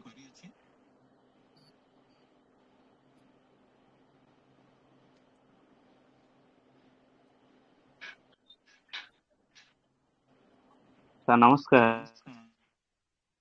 नमस्कार. सर आपण कहले कि जो विजन आईएस रो मैगजीन पढुथिले तो सर से ओडिसा जीके केंती माने कोठु पुनी पढुथिले सेटा तो देखंतु सेंट्रल स्पेसिफिक सब रेगुलर बेसिस रे मु गोटे हैबिट बिल्ड करथिली मोर एटा मध्ये मु आपनको कहिनी कि मोर इंग्लिश मीडियम स्कूल माने इंग्लिश मीडियम रे मु पाठ पढ़िथिली सेतपई कि ओडिया रे मोर गोटे वीक पॉइंट रहउतला ता जोगु मु कोन कली ना गोटे हैबिट बिल्ड कली from the very beginning of my preparation प्रत्येक दिन संवाद न्यूज़पेपर जोटा आसे हमर संवाद न्यूज़पेपर रो एडिटोरियल पेजेस को पढ़िबार मु गोटे हैबिट बिल्ड कली जोटा कि मु पूरा एंड पर्यंत मोर एग्जामिनेशन ये पर्यंत मध्य कंटिन्यू रखुथिली सेटा गोटे वर्तमान डेली रेगुलर रिचुअल रे सेटा परिवर्तन हो जाइछि आपण जेतेबेले एडिटोरियल पेजेस ऑफ हिंदू पढ़िबे आउ बेसी किछि दरकार नहीं संवाद न्यूज़पेपर रे आपण कोन करिवे ना तार जस्ट फ्रंट पेज रो किछिटा टॉपिक्स जहां मोटा मोटी बाहर छि देखि देबे तापरे आपण एडिटोरियल पेज को पढ़िबे जो गोटे मेन एडिटर टॉपिक ता बाहर थिबो मु मार्क करछि कि संवाद न्यूज़पेपर रो से एडिटर टॉपिक रो स्टैंडर्ड क्वालिटी इज एक्सेलेंट बहुत ही बढ़िया आउ जेहेतु मोर से इंग्लिश मीडियम स्कूल मतलब स्कूलिंग टा इंग्लिश मीडियम रे थिला तो मु कोन करथिली ना प्रत्येक दिन से एडिटोरियल को पढ़िबी 50 टू 60 वर्ड्स के 100 वर्ड्स भितर मु ताको समराइज करिया को चेष्टा करबी इनिशियली बहुत ही खराब वे रे मु समराइज करथिली ओडिया रे ही समराइज करबी ओडिया न्यूज़पेपर आर्टिकल को पढ़ी देली ताको 50 ରୁ 60 वर्ड्स रे मु ताको समराइज करथिली ओडिया रे ही समराइज करथिली बट विथ टाइम मु देखली कि सेटा मोर गोटे प्रॉपर वे रे ओडिया राइटिंग रो स्किल रे डेवलप हैला आउ यू वुड नॉट बिलीव कि जतिटी जो तीनिटी मोर मेंस मु देइची मोर scores of Odia was excellent माने फर्स्ट एग्जामिनेशन रे थिला सेटा अराउंड 160 सेकंड रे 150 थिला तापरे ई थरक मध्ये मोर अराउंड 130 की 140 आछी ओडिया पेपर रे which for a English medium student is a very good mark in Odia. When it comes to Odia current affair part, ମୁଁ ବେଶୀ କିଛି କରୁନଥିଲି ଓଡିଆ ନ୍ୟୁଜପେପର କୁ ମୋଟାମୋଟି ମୁଁ ଯେହେତୁ ଦେଖେ ମୋର ଓଡିଆର ଯାହା ସବୁ କରେଣ୍ଟ ଆଫେୟାର ପାର୍ଟ କଭର ହେଇଯାଏ ତାପରେ ମୁଁ ସମ୍ବାଦ ନ୍ୟୁଜପେପର ବିଷୟରେ ଟିକେ ଆଉ କହିବି ଏ ସମ୍ବାଦ ନ୍ୟୁଜପେପର ରେ ଆପଣ ଏନଭାୟରନମେଣ୍ଟାଲ ଆସ୍ପେକ୍ଟ ଅଫ ଓଡିଶା ମଧ୍ୟ कवर होउची एबे जदि के संवाद न्यूज़पेपर पढुथबो देखुथबो कि गोटे पुनश्च पृथ्वी बोली गोटे पेज आछी ओडिया न्यूज़पेपर रे संवाद रे जोटा कि ओडिसा रो एनवायरनमेंटल एस्पेक्ट ओडिसा रे जति सब वाइल्ड लाइफ सेंचुरीज अछि जति सब नेशनल पार्क्स अछि रिजर्वायर्स अछि तांकर एनवायरनमेंटल एस्पेक्ट्स को से पर्टिकुलर टॉपिक्स गुडा कवर करूथला संवाद न्यूज़पेपर पुनश्च पृथ्वी पेज एटा मोस्ट प्रोबेबली गोटे मास कि 2 मास आसे गोटे वर्षर आउ प्रॉपर वे रे कवर करे दिस इज द थिंग मोटा मोटी कहिया को गले मोर ओडिसा रो करंट अफेयर ओडिया न्यूज़पेपर पढा जोटा कि मु दिन को 1 आवर पाखा पाखी कि 1 आवर तो टिके अधिक टाइम दउतली बेसी न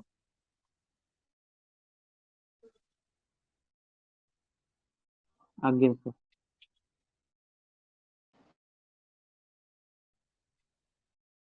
सर मु भाग्यश्री तो आपण सर किसी इंडियन एक्सप्रेस रो देखे कोन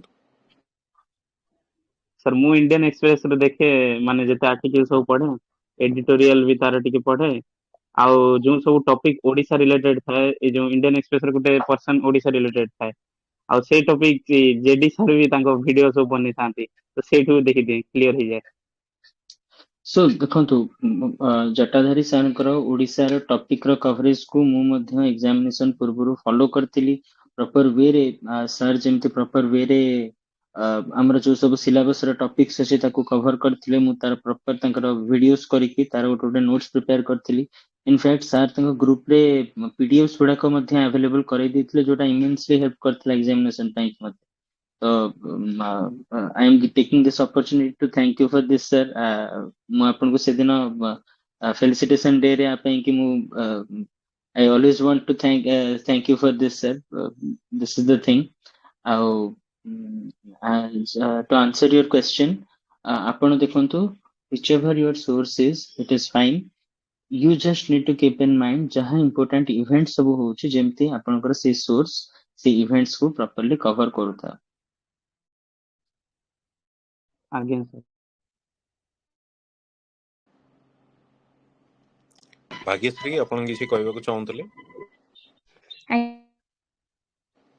हां पचारंतु ସାର୍ ମୁଁ ପଚାରୁଥିଲି କି सर मोर मुथरा मेन प्रिलिम देइथिली मोर क्लियर हेलानी तो सर मु एबे मेंस पई पढिबी किंतु केमिति पढिबी जानि पारुनी जेमिति कि सर मेंस हमें वर्तमान जीएस पेपर पई केते टाइम देबो बा जीएस पेपर रे केते आंसर राइटिंग करबी ऑप्शनल पई केमिति टाइम दिए जिवो सर ए विषय टे कोन ଆପଣଙ୍କର optional you have selected your optional ଆପଣ ନିଜର ଅପସନାଲ କୁ ପଢାପଢି କରିଛନ୍ତି ନା କରିନାହାନ୍ତି? आज्ञा सर करि सारिछि ଆଚ୍ଛା ଆପଣ ନିଜର ଅପସନାଲ କୁ ପଢି ସାରିଛନ୍ତି ପ୍ରପର ନୋଟ୍ସ ମେକିଂ ସରିଛି ଆପଣଙ୍କର? आज्ञा ତ ଦେଖନ୍ତୁ ସର୍ବପ୍ରଥମେ ଆପଣଙ୍କର ପ୍ରି ଏକ୍ସାମିନେସନ କ୍ଲିୟର ହେଇନି नो इश्यू ସେଇଟାକୁ ଆପଣ ବର୍ତ୍ତମାନ ସାଇଡରେ ରଖନ୍ତୁ ଆପଣ ନିଜ ପ୍ରିପାରେସନ କୁ ବର୍ତ୍ତମାନ ଯୋଉ ଷ୍ଟେଜ ରେ ଆପଣ ଅଛନ୍ତି ଯୋଉ ସମୟଟି ପାଇବେ ଏବେ 3 to 4 months ଯୋଉ ଟାଇମ ପାଇବେ ଆପଣ ସୋଲି ଫୋକସ କରନ୍ତୁ କେମିତି ଆପଣ ମେନ୍ସ ପାଇଁ କି ରେଡି ହେବେ ବୁଝିପାରୁଛନ୍ତି ବର୍ତ୍ତମାନ you are in the month of November now you are in the month of November to be precise 15th November ତ ଆପଣ 15th ନଭେମ୍ବର ରେ ଅଛନ୍ତି ଆପଣ ମାସ ପର୍ଯ୍ୟନ୍ତ ଚାହିଁଲେ ବିକଜ ମୁଁ ଶୁଣୁଥିଲି କି ଆପଣଙ୍କ ଏକ୍ସାମିନେସନ ଟା ଜୁଲାଇ ଏଣ୍ଡ କି ଅଗଷ୍ଟ ମନ୍ଥ ରେ ହେବାକୁ ଯାଉଛି ଇଫ ଆଇ ଏମ୍ ରାଇଟ୍ ଆସୁଥିବା ଆଟେମ୍ପ୍ଟ ରେ ଏକ୍ସାମ ଟା ଜୁଲାଇ ମନ୍ଥ କି ଅଗଷ୍ଟ ଆଡିକି ହବ ପ୍ରିଲିମିନାରୀ ଏକ୍ସାମ ତ ଆପଣ ଯଦି ଅଗଷ୍ଟ ମନ୍ଥ ରେ ହଉଛି ଆପଣ ଏବେ ନଭେମ୍ବର 15 ରୁ ନିଅନ୍ତୁ ଗୋଟେ ସମୟ ଲେଟ୍ସ ସେ ଆପଣ ମାର୍ଚ୍ଚ ଏଣ୍ଡ ପର୍ଯ୍ୟନ୍ତ ଆପଣ ଏପ୍ରିଲ ପର୍ଯ୍ୟନ୍ତ ଗୋଟେ ଫୋକସ କରିକିରି मेंस ପାଇଁ କି ଫୋକସ୍ଡ ହେଇକି ଆପଣ ପ୍ରିପେୟାର କରିପାରିବେ ଆନ୍ସର ରାଇଟିଂ ପ୍ରାକ୍ଟିସ କରନ୍ତୁ ନିଜର ଅପସନାଲ୍ସ କୁ ରେଡି କରନ୍ତୁ କିନ୍ତୁ ଏଇ ଭିତରେ ଟିକେ ଟିକେ ପ୍ରି ପାଇଁ କି ମଧ୍ୟ ଗୋଟେ ମିନି ମକ୍ ଟେଷ୍ଟ ଗୁଡାକ ଦେଇ ଦଉଥିବେ ଯୋଉଟା କି ଆପଣଙ୍କୁ ପ୍ରି ପାଇଁ କି ବି ଟିକେ ହାଲକା ହାଲକା ପ୍ରାକ୍ଟିସ ଆପଣଙ୍କର ଗୋଟେ କଣ୍ଟିନ୍ୟୁଟି ରହିଥିବ ତାପରେ ପ୍ରି ପାଇଁ କି ଯେତେବେଳେ 3 months ର ଟାଇମ ରହିଯିବ ଆପଣ ଗୋଟେ ପ୍ରି କ୍ଲିୟର କରିବାର ମୋଡ କୁ ସ୍ୱିଚ କରିବେ ମୁଁ ତ ଜାଣିନି ଆପଣଙ୍କର ସି ସେଟ୍ ପାଇଁ କି ପ୍ରିପାରେସନ ର ଲେଭେଲ କେତେ ଅଛି ବଟ୍ ମୁଁ ମାର୍କ କରୁଥିଲି କି ଏଥରକ ସି ସେଟ୍ ର କ୍ୱେଶ୍ଚନ ପେପର ର level has increase slightly from the previous Times OPSC ନିଜର ସି ସେଟ୍ ର କ୍ୱେଶ୍ଚନ ଷ୍ଟାଣ୍ଡାର୍ଡ କୁ ସ୍ଲାଇଟଲି ବଢେଇଛି ସେଇଟାକୁ ମଧ୍ୟ ମାଇଣ୍ଡରେ ରଖିକିରି ଗୋଟେ ଟିକେ ଟିକେ ହାଲକା ହାଲକା ସି ସେଟ୍ ର ମଧ୍ୟ ପ୍ରାକ୍ଟିସ କରୁଥିବେ ଯାହା ଦ୍ୱାରା କି ଆପଣଙ୍କ ପ୍ରି କ୍ଲିୟର ହବ for the time being for 3 to 4 months ଆପଣ ନିଜର ମେନ୍ସ ପାଇଁ କି ପ୍ରିପାରେସନ କୁ ପୁରାପୁରି ଭଲ ଭାବରେ ସାରନ୍ତୁ ନିଜର ଜେନେରାଲ ଷ୍ଟଡିଜ ପାଇଁ କି ଯୋଉ 4ଟି ପେପର ଅଛି ତା ପାଇଁ କି ଯୋଉ ସୋର୍ସ ରଖିଛନ୍ତି ଯାହାବି ଆପଣଙ୍କର ସୋର୍ସ ଯଦି ରଖିନାହାନ୍ତି ପ୍ରହାରର ମ୍ୟାଗାଜିନ ଉଠାନ୍ତୁ କି ଆଇଏସ୍ ହବ ର ଯୋଉ କମ୍ପାରିସନ ମ୍ୟାଗାଜିନ ଆସୁଛି ମେନ୍ସ ର ତାକୁ ଉଠାନ୍ତୁ ଆଉ ପଢିବା ଆରମ୍ଭ କରନ୍ତୁ ନିଜର ଅପସନାଲ୍ସ କୁ ଗୋଟେ ସମୟ ଗୋଟେ ଟାଇମ ସ୍ଲଟ ଦିନର ଦିଅନ୍ତୁ ଆନ୍ସର ରାଇଟିଂ ପ୍ରାକ୍ଟିସ କରନ୍ତୁ ଜେନେରାଲ ଷ୍ଟଡିଜ ର ପେପର ଜେନେରାଲ ଷ୍ଟଡିଜ ର କ୍ୱେଶ୍ଚନ ଆନ୍ସର ରାଇଟିଂ ପ୍ରାକ୍ଟିସ କରନ୍ତୁ ମେନ୍ସ ଆମର ନିଜର ଯୋଉ ଅପସନାଲ ଅଛି ତାର ଆନ୍ସର ରାଇଟିଂ ପ୍ରାକ୍ଟିସ କରନ୍ତୁ ଆଉ ଏଇ 3 to 4 months ର ଟାଇମ ପିରିୟଡ ଟା ସରିଲା ପରେ ଯୋଉ ଆଉ 2 to 3 months ର ଟାଇମ ବଳିବ ଆପଣଙ୍କ ପାଖରେ ପ୍ରିଲିମ୍ସ ର ପୂର୍ବରୁ ସେତେବେଳେ ଆପଣ ସଫିସିଏଣ୍ଟ ନମ୍ବର ଅଫ ପ୍ରି ର ମକ୍ସ ଦେବେ ମକ୍ ଯୋଉ ଟେଷ୍ଟ ଦଉଛନ୍ତି ତାର ଆନ୍ସର ଆନାଲିସିସ୍ ଦେଖିବେ ଆଉ you will be fine you will be completely prepared for the next cycle of the exam ବୁଝିଲେ आज्ञा सर सर मु कहूची सर केतेटा जीएस पेपर पढ़िले डेली ठीक हबो ऑप्शनल सहित ଦେଖନ୍ତୁ କେତେଟା ଜିଏସ୍ ପେପର ପଢିବେ ଇଟ୍ସ ଏ ଭେରି ମାନେ ଇଟ୍ସ ଏ ଭେରି ଭେକ୍ କ୍ୱେଶ୍ଚନ ବୁଝୁଛନ୍ତି ଆପଣ ଗୋଟେ ଜିଏସ୍ ପେପର ଗୋଟେ ଟପିକ ହିଁ ଆଟ ଏ ଟାଇମ ପଢିପାରିବେ ବୁଝୁଛନ୍ତି କି ନାଇଁ ମାନେ ହଁ ଯଦି ଗୋଟେ ଟପିକ ପଢୁଛନ୍ତି ଆଉ ସେଇଟା ପଢିଲା ଭିତରେ ଆପଣଙ୍କ ଭିତରେ ବୋର୍ଡମ ଆସୁଛି then you can choose for another topic କିନ୍ତୁ ଗୋଟେ ଟାଇମ ରେ ଆପଣ ଜିଏସ୍ ର ଦିଟା ଟପିକ୍ସ କୁ ହିଁ ପଢିପାରିବେ let's say ପଲିଟି ପଢୁଛନ୍ତି ଗୋଟେ ଦିନରେ 2.5 hours ଆପଣଙ୍କୁ ଭଲ ଲାଗୁନି ପଲିଟି ଦେନ୍ ଏନଭାୟରନମେଣ୍ଟ ଇକୋଲୋଜି ତା ସହିତ ପଢିପାରିବେ ପଲିଟି ଏନଭାୟରନମେଣ୍ଟ ଇକୋଲୋଜି କୁ ପଢିଲେ ତାପରେ ନିଜର ଅପସନାଲ କୁ କିଛି ଟାଇମ ଦେଇଦେଲେ ବୁଝିଲେ ତାପରେ ଆପଣଙ୍କର କରେଣ୍ଟ ଆଫେୟାର୍ସ ଗୋଟେ ଦିନର ଯାହା କଭର କରିବା ଦରକାର ସେଇଟାକୁ କଲେ ଏତିକି କଲା ଭିତରେ ଆପଣଙ୍କ ପାଖରେ ଆଉ ସମୟ ନଥିବ ଗୋଟେ ଦିନରେ ତ the thing is that କି ଆପଣ କେତେଟା ଜିଏସ୍ ପେପର କୁ ଏକା ସାଙ୍ଗରେ କରିବେ ଇଟ୍ସ ଏ ରଙ୍ଗ କ୍ୱେଶ୍ଚନ ଆପଣ ଜିଏସ୍ ପେପର୍ସ ଭିତରେ ଯୋଉ ମିନି ଟପିକ୍ସ ଅଛି ସେଇଟାକୁ କରିବା କଥା ଆପଣ ପଚାରିଲେ ଆପଣ ଠିକ ହବ ବୁଝିପାରୁଛନ୍ତି ଆଜ୍ଞା ହୁଁ सर जो ମୁଁ ତ ସାର୍ ପ୍ରିଲିମ୍ ପୂର୍ବରୁ ସାର୍ ପଲିଟି ସବୁ ନୋଟ୍ କରିଛି ବର୍ତ୍ତମାନ ସାର୍ ଏନ୍ସର ରାଇଟିଂ ରେ ବେଶୀ ଫୋକସ୍ କରିବି ନା କଣ ସାର୍? ଆପଣ କହୁଛନ୍ତି ଆପଣ ନିଜର ନୋଟ୍ସ ବନେଇଛନ୍ତି ସବଜେକ୍ଟ ଗୁଡାକର, ତ ଆପଣ ଆଜ୍ଞା ଆନ୍ସର ରାଇଟିଂ ଦେଖନ୍ତୁ, answer writing is a part of it. आपण पूरा दिन तो बसी खाली आंसर राइटिंग प्रैक्टिस करि परिबेनी। आपण आंसर राइटिंग रे जदि गोटे क्वेश्चन लिखुथिले पूर्वरु ताहले एबे दीटा क्वेश्चन लिखिबे। आपण जानि जंती आपण प्रिपरेशन रो लेवल कोठी अछि बुझि पारजंती। जदि आज्ञा आपण को लागुची कि हां माने सिलेबस को देखिले सिलेबस रो जो सब टॉपिक्स अछि से जो सब गोटे पर्टिकुलर पार्ट रो जरा पॉलिटी रो जो सब सब टॉपिक्स अछि आपण देखिले आपण से सब टॉपिक्स पई कि जदि नोट्स रेडी करके रखि जंती तो आपण को काम होछि रिवाइज करबा और प्रत्येक दिन गोटे गोटे आंसर आपण प्रैक्टिस करिवे बुझचंती कि नै। आउ आज्ञा गोटे इंपोर्टेंट एस्पेक्ट मो जहां विषय माने we didn't discuss about it that is the paper of optionals. Optionals play major role. Yes, the weightage of optional has reduced in the new pattern of examination, but nevertheless, it is still playing an important role in selection of students. Optional ଗୋଟେ important role play କରୁଛି ପିଲାମାନଙ୍କର selection ପାଇଁ କି ତ ନିହାତି ଆପଣ ମାନେ ନିଜର optional subject କୁ କେବେ ବି neglect କରିବେ ନାହିଁ।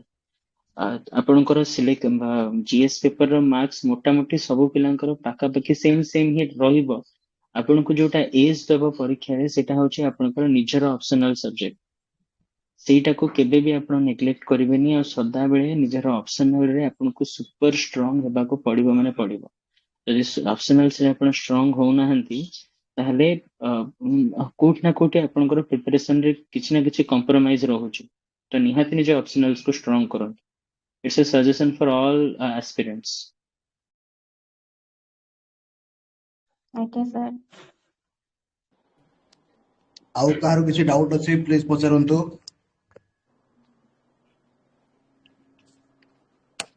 ସାର୍ ଆପଣଙ୍କ ଅପସନାଲ PSR ଥିଲା କି? ନାଇଁ ମୋର ଅରିଜିତ ଅପସନାଲ ଥିଲା ପଚାର। ଫିଲୋସଫି। ମୋର ଅପସନାଲ ଆକ୍ଚୁଆଲି ଫିଲୋସଫି ଥିଲା ତ ମତେ ଫିଲୋସଫି ର ମୋର ତିନିଟା ଯାକ ଯୋଉ ଆଟେମ୍ପ୍ଟସ୍ ରେ my optional was Anyone, always life do you saviour have for any me. doubt? Please ask. ଦେଖନ୍ତୁ ଏଇଭଳିଆ ଅପରଚୁନିଟି ଆପଣଙ୍କୁ ରେଗୁଲାରଲି ମିଳିବନି, ସୋ ଆର ବେଷ୍ଟ ଫାଇଦା ଉଠାନ୍ତୁ because the topper is guiding you directly. ସେଇଥିପାଇଁ ଆପଣମାନେ ସମସ୍ତେ ପଚାରନ୍ତୁ କ୍ୱେଶ୍ଚନ୍ସ। ସାର୍ ହିଷ୍ଟ୍ରି ପାଇଁ ଟିକେ ଷ୍ଟ୍ରାଟେଜି କୁହନ୍ତୁ ତ, ମାନେ ହିଷ୍ଟ୍ରି ମତେ ଟିକେ ବୋରିଂ ଲାଗେ। ଅରିଜିତ ଦେଖନ୍ତୁ ପଚାର। ହିଷ୍ଟ୍ରି କୁ ହ୍ୟାଲୋ ଆମେ ଅଡିବଲ। ଆଜ୍ଞା ସାର୍। ଦେଖନ୍ତୁ ଆଜ୍ଞା ସାର୍। ହିଷ୍ଟ୍ରି ପାଇଁ ଷ୍ଟ୍ରାଟେଜି କଣ କହିବି, ଯଦି ହିଷ୍ଟ୍ରି କୁ ଆପଣ ଯଦି ହିଷ୍ଟ୍ରି କୁ ଗୋଟେ ମାନେ ମନେ ରଖିବାର ପର୍ପସ ରେ ଘୋଷିବାର ପର୍ପସ ରେ ଆପଣ ପଢିବାକୁ ବସିବେ ତାହେଲେ ହିଷ୍ଟ୍ରି ଆପଣଙ୍କୁ ସଦାବେଳେ ଜୀବନ ସାରା ଆପଣଙ୍କୁ ହିଷ୍ଟ୍ରି ଟି ବୋରିଂ ଲାଗିବ। ହିଷ୍ଟ୍ରି କୁ ଯେତେବେଳେ ଆପଣ ପଢୁଛନ୍ତି ମୁଁ ତ ସଜେଷ୍ଟ କରିବି କି very first time if you are studying a new history book then you must study it as if you are reading a story book। ମୁଁ ଏବେ ରିସେଣ୍ଟଲି ଆମର ଓଡିଶାରେ ଯୋଉଟା ପ୍ଲସ୍ ଥ୍ରୀ ପିଲାମାନେ ଯୋଉ ମାନେ ଗ୍ରାଜୁଏସନ ଲେଭେଲରେ ଯୋଉ ବୁକ୍ ପଢୁଛନ୍ତି ପିଲାମାନେ medieval history ଆଉ ancient history ଦେଖୁଥିଲି ଓଡିଶାର। So in the time at the time of reading the book I was literally enjoying the history part, especially ଅଲଗା ସବଜେକ୍ଟ ପାଇଁ ମୁଁ ସେ କଥା କହିବିନି, ହିଷ୍ଟ୍ରି କଥା କହିବି। ମୁଁ ହିଷ୍ଟ୍ରି ପଢିଲା ବେଳକୁ ଯଦି ଆପଣ ତାକୁ ପ୍ରଥମ ମାନେ the very first time you are trying to mugging up things ତ ଆପଣଙ୍କୁ ଅସୁବିଧା ହବ ମାନେ ହବ, ଆପଣଙ୍କୁ ଢୁଳେଇବେ ନିହାତି ଢୁଳେଇବେ। ଯଦି ହିଷ୍ଟ୍ରି କୁ ପଢୁଛନ୍ତି ଆପଣ ନିଜ ମାଇଣ୍ଡ ରେ ଭିଜୁଆଲାଇଜ କରୁଛନ୍ତି କି ଏଇ ୱାର ଟା ଚାଲିଛି ମାନେ ଏଇ ଟାଇପ ର ଦିଟା ସାଇଡ୍ସ ଏମିତି ଏମିତି ଅଛନ୍ତି, ତ ଏଇଟା ଆପଣଙ୍କୁ ହିଷ୍ଟ୍ରି କୁ ଗୋଟେ ଇଣ୍ଟରେଷ୍ଟିଂ ୱେ ରେ ବୁଝିବା ପାଇଁ ବି ହେଲ୍ପ କରିବ। ଆଉ ଏଇ ଷ୍ଟୋରି ବିଲ୍ଡିଂ ଯୋଉଟା ଆପଣ ମାଇଣ୍ଡ ରେ କରିବେ ସେଇଟା ଆପଣଙ୍କୁ କୋଉଠି ନା କୋଉଠି ମନେ ରଖିବାରେ ମଧ୍ୟ ହେଲ୍ପ କରିବ। ତ ହିଷ୍ଟ୍ରି ବୁକ୍ କୁ ପଢିଲା ବେଳେ you have to study as if you are reading a story book, a interesting story book। ମନରୁ ଷ୍ଟାର୍ଟିଂ ରୁ ଭାବିଦେଲେ କି ଏଇଟା ହଉଛି ମାନେ ହିଷ୍ଟ୍ରି, ଆକୁ ମତେ ଘୋଷିବାକୁ ପଡିବ ତ ଢୁଳେଇବେ ବୁଝୁଛନ୍ତି କି ନାଇଁ। This is the thing.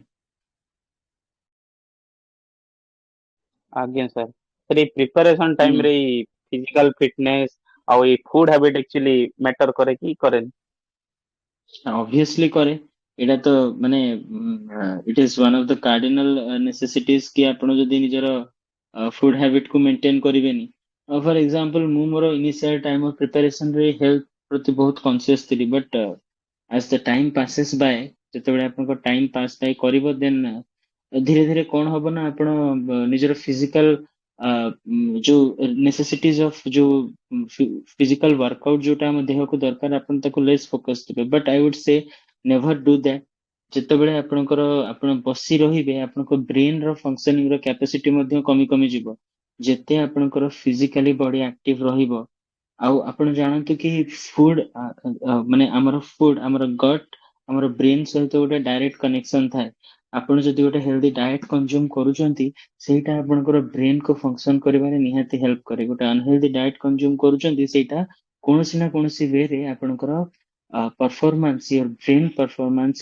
Capacity of brain to perform को कमेइबो तो निहाती फिजिकल हमर जो फिजिकल वर्कआउट आपनकर डाइट निहाती गोटे इंपोर्टेंट रोल प्ले करे आउ एग्जामिनेशन रो नेचर ही एमितिया कि एटा गोटे होल प्रोसेस टा 1.5 वर्षर समय ଯଦି 1.5 ବର୍ଷ କାଳ ଆପଣ ନିଜର ଖାଇବାର କେୟାର ନେଲେନି ଆପଣ ନିଜର ହେଲ୍ଥ ର କେୟାର ନେଲେନି ତ ଆଗାମୀ ସମୟ ଆସୁଥିବା ସମୟରେ ଆପଣ ନିହାତି ଡିଟୋରେଟ୍ କରିବ ସବୁ ଜିନିଷରେ ପତନ ଘଟିବ ନିଜର ହେଲ୍ଥ ରେ ପତନ ଘଟିବ ମେଣ୍ଟାଲ କ୍ୟାପାସିଟି ରେ ପତନ ଘଟିବ ତ ସେଇଟାକୁ ନିହାତି ଆପଣ from the very initial phase ଜଗନ୍ତୁ ଏଇଟା ନିହାତି ଇମ୍ପୋର୍ଟାଣ୍ଟ ଆସ୍ପେକ୍ଟ ସାର୍ ମତେ ଟିକେ ବ୍ୟାଡମିଣ୍ଟନ ଖେଳିବା ପାଇଁ ଭଲ ଲାଗେ ତ ସାର୍ ମୁଁ ଏଇ 5:30 ରୁ 7ଟା ଏଇ ସନ୍ଧ୍ୟାରେ ସାର୍ ଯିବି କି ବନ୍ଦ କରିଦେବି এটা কি কোশ্ଚିନ୍ ଆରାମ ସେ ଯାଅ କଣ କଣ କମିଟି ଅସୁବିଧା ତୁମ ପାଖରେ ଦିନ ପଡିଛି 5:30 ରୁ 7:30 ଯଦି ତୁମେ ଘଣ୍ଟାଟେ ବି ଯାଇକି ଖେଳୁଛ କି 2 ଘଣ୍ଟା ବି ଯାଇକି ଖେଳୁଛ ରାତିରେ ତୁମେ 6 to 7 hours ର ଟାଇମ ଦଉଛ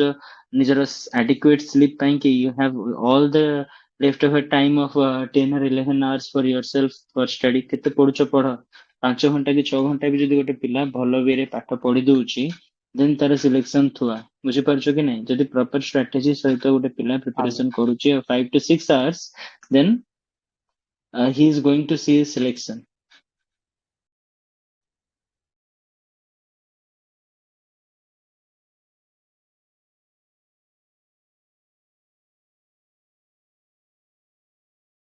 ओके ଆଉ କିଏ କିଛି କ୍ୱେଶ୍ଚିନ୍ ପଚାରିବାକୁ ଚାହୁଁଛ କି I'm just like Yes, your elder brother so feel free to ask me any question if you want to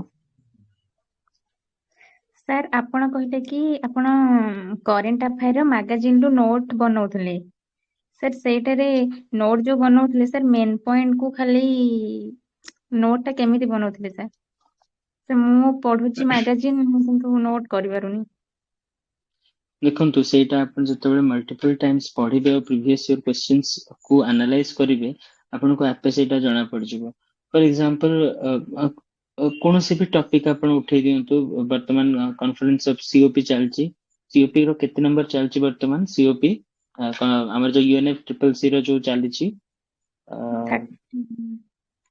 COP 13 ଚାଲିଛି in which country Brazil yes ତ ଜିନିଷ ହଉଛି ସେଇଟା କି ଆପଣ ଏଇ ଟପିକ ଟି ପଢିଲେ ଏଇଟା ଯେତେବେଳେ ଆପଣ ଲେଖୁଛନ୍ତି ଏଇ ପର୍ଟିକୁଲାର କପ୍ ରେ କଣ ଇମ୍ପୋର୍ଟାଣ୍ଟ ଘଟଣା ଘଟିଥିଲା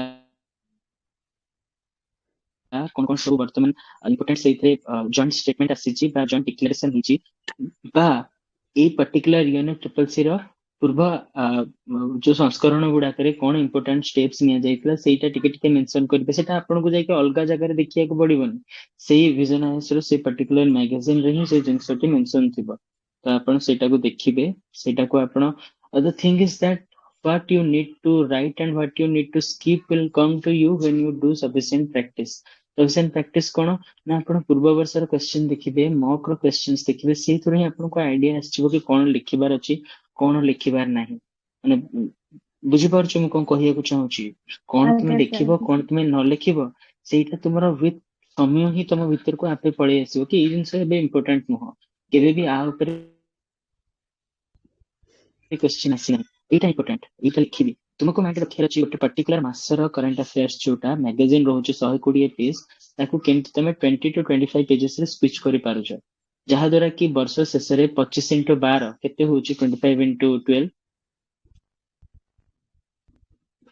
ऑलमोस्ट 300 पेजेस भितरे तुमर गोटे निजर करंट अफेयर रो गोटे छोट कॉपी भलिया तैयारी हो जाउची गोटे वर्षर प्रत्येक मासर तुमको एई जिनसटी कंपाइल करिया पड़िबो एटा तुमको इमेंसली हेल्प करिवो तुमको सर्वप्रथम एटा कोन दबो ना कॉन्फिडेंस दबो कि वर्ष तमाम रो मो हाथ रे करंट अफेयर्स रो गोटे छोट कॉपीटे अछि जोटा कि मु निजे तैयारी करची बुझि पारुचो एटा तुमको ଆଜ୍ଞା गोटे एज प्रोवाइड करिवो नॉट ओनली फॉर प्रीलिम्स सेई खाता सेई 300 पेज को तुमे प्री टाइम रे डाटा फैक्ट्स में रेफर करिवो प्रीलिम्स रो क्वेश्चन एस्पेक्ट रेफर करिवो सेई खाता टिको तुमे मेंस टाइम रे डाटा फैक्ट को कोट करबा पई कि मध्य यूज करिवो तो it's a very important thing that you must do तुम ऊपर डिपेंड करे तुमे केमति करूचो सेटा सर आपण टॉपिक वाइज करूथले ना मंथली करूथले देखो मु इनिशियल फेज जेतबे करूथली मु एक्चुअली फाइल्स किछटा तयारी कर देइथली एनवायरनमेंट इकोलॉजी रो गोटे फाइल इंटरनेशनल रिलेशन रो गोटे फाइल पॉलिटी एंड गवर्नेंस रो गोटे फाइल आर्ट एंड कल्चर रो गोटे फाइल एनवायरनमेंट इकोलॉजी रो गोटे फाइल एमते पांचटा कि छटा फाइल मु तयारी करथिली से फाइल रे गोटे मासरे जो करंट अफेयर रो जहा part आसिला let's say 20 pages around अच्छी पॉलिटी एंड गवर्नेंस रो मु ताको गोटे पर्टिकुलर मंत्र 3 to 4 पेजेस रे स्विच करके मोर सेही फाइल रे पसई दउथिली बुझि पारुछन किंतु ଆଜ୍ଞା तापरे मु देखिली कि आठो भलो होउची जदि मु गोटे मंत्र करंट अफेयर रो मैगजीन को प्रॉपर्ली पढुची आ ता धरे जो जो टॉपिक सब आसीची माने पॉलिटी एंड गवर्नेंस रो जहा पार्ट आसिला मु ताको लिखि देली 2 to 3 पेजेस रे कि 4 पेजेस रे से पर्टिकुलर मासरे जहा आसिला ताको मु कंसाइज करके लिखि देली बुझुଛନ୍ତି ଦେଖନ୍ତୁ strategy person to person vary କରିବ କିଛି ଜଣ ପିଲା କଣ କରନ୍ତି ଏମିତି ନ କରିକି ସେମାନେ ସିମ୍ପଲି ପଢିଲେ ବର୍ଷ ଶେଷକୁ ଯୋଉ ପିଟି 365 ବୋଲି ଗୋଟେ ବୁକ୍ ଆସେ ଯୋଉଥିରେ କି ପୁରା ବର୍ଷର ପ୍ରିଲିମିନାରୀ ପାଇଁ କି ମେଟେରିଆଲ କୁ କନସାଇଜ କରାଯାଇଥାଏ ସେଇଟାକୁ ସେମାନେ ପଢିଦେଲେ ମତେ ଭଲ ଲାଗେ ମୁଁ ତିଆରି କରିଥିବା ଜିନିଷ ମୋ ହାତରେ ରହିବା ଦରକାର ତ ମୁଁ ଏଇ ଟାଇପ ର କାମଟିକୁ କରୁଥିଲି ତ ଜିନିଷ ହଉଛି କଣ ଆପଣଙ୍କୁ ଯୋଉଟା ସୁହାଇବ ଆପଣ ସେଇଟା କରିବେ ଏ ମାନେ ନୁହଁ କି ଆପଣ ମୁଁ ଯୋଉ କଥାଟି କହୁଛି ମୁଁ ଯୋଉ ଷ୍ଟ୍ରାଟେଜିଟି କହୁଛି ସେଇଟା ହିଁ ଫଲୋ କରିବେ ଆଜ୍ଞା sir thank you sir welcome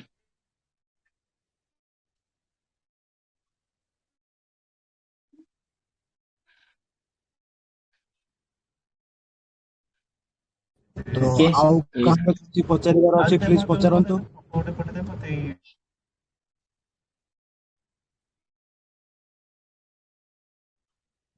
मनोरंजन अरिजित स्वाति रश्मिता सोनालिका मनोहर एनीवन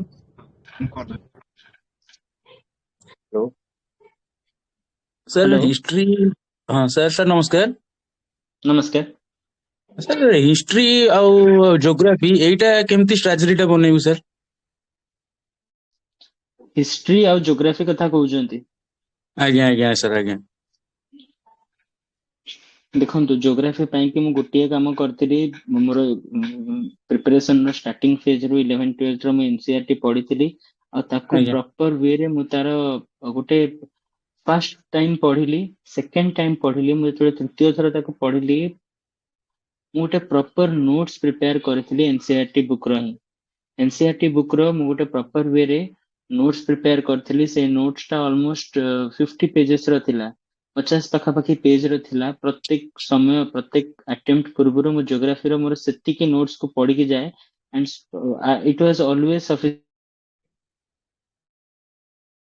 फॉर मी ज्योग्राफी मते ता बाहर को कसरत करिया पड़ी एटा रहला ज्योग्राफी कथा हिस्ट्री रे आपण पर्टिकुलरली को हिस्ट्री कथा कहउछंती sir modern India history ancient history तो ମୁଁ କଭର କରିଦଉଛି କିନ୍ତୁ ମଡର୍ନ ଇଣ୍ଡିଆ ହିଷ୍ଟ୍ରି ଟିକେ ମାନେ ବହୁତ ମାନେ ଇଏ ଲାଗୁଛି ଜାଣି ହଉନି मॉडर्न ଇମ୍ପୋର୍ଟାଣ୍ଟ इंडियन କୋଉଠି ଶୁଣନ୍ତୁ ମଡର୍ନ ଇଣ୍ଡିଆନ ହିଷ୍ଟ୍ରିରେ ଗୋଟିଏ ବୁକ୍ କୁ ମୁଁ ସଦାବେଳେ ପଢି ଆସୁଛି ସେଇ ବହି ମୋର ଏବେ ମଧ୍ୟ ଅଛି ପ୍ରଥମରୁ ଯୋଉଟା କିଣିଥିଲି that is ସ୍ପେକ୍ଟ୍ରମ ବୁକ୍ ହେଲା ଆଜ୍ଞା ସ୍ପେକ୍ଟ୍ରମ ଆଜ୍ଞା ବୁକ୍ ଗୋଟେ ଯୋଉ ଛୋଟ ମୋଟା ବହିଟେ ଗୋଟେ ହେଲା ଆଜ୍ଞା ଆଜ୍ଞା ସେଇ ବୁକ୍ କୁ ଆପଣ ମୁଁ ଆଉ କୌଣସି ବୁକ୍ ପଢି ନାହିଁ ସେଥିପାଇଁ ମୁଁ ଆଉ କୋଉ ବୁକ୍ ବିଷୟରେ ସଜେଷ୍ଟ ମଧ୍ୟ କରିପାରିବି ନାହିଁ ସେଇ ପର୍ଟିକୁଲାର ବହିଟିର ଯେତିକି ପେଜ ଆମର ମଡର୍ନ ହିଷ୍ଟ୍ରି କୁ କଭର କରେ ବିଫୋର ଇଣ୍ଡିପେଣ୍ଡେନ୍ସ ପାର୍ଟ ମୁଁ ସଦାବେଳେ ସେତିକି ପାର୍ଟ କୁ ପଢିଦେବି ମୁଁ କିନ୍ତୁ କଣ କରିଥିଲି ନା ସେକେଣ୍ଡ କି ମୋର ସେକେଣ୍ଡ ଆଟେମ୍ପ୍ଟ ପୂର୍ବରୁ ମୁଁ କଣ କରିଥିଲି ନା ସେଇ ସ୍ପେକ୍ଟ୍ରମ ର ସେତିକି ପାର୍ଟ ରୁ ପ୍ରିଲିମ୍ସ ର କଣ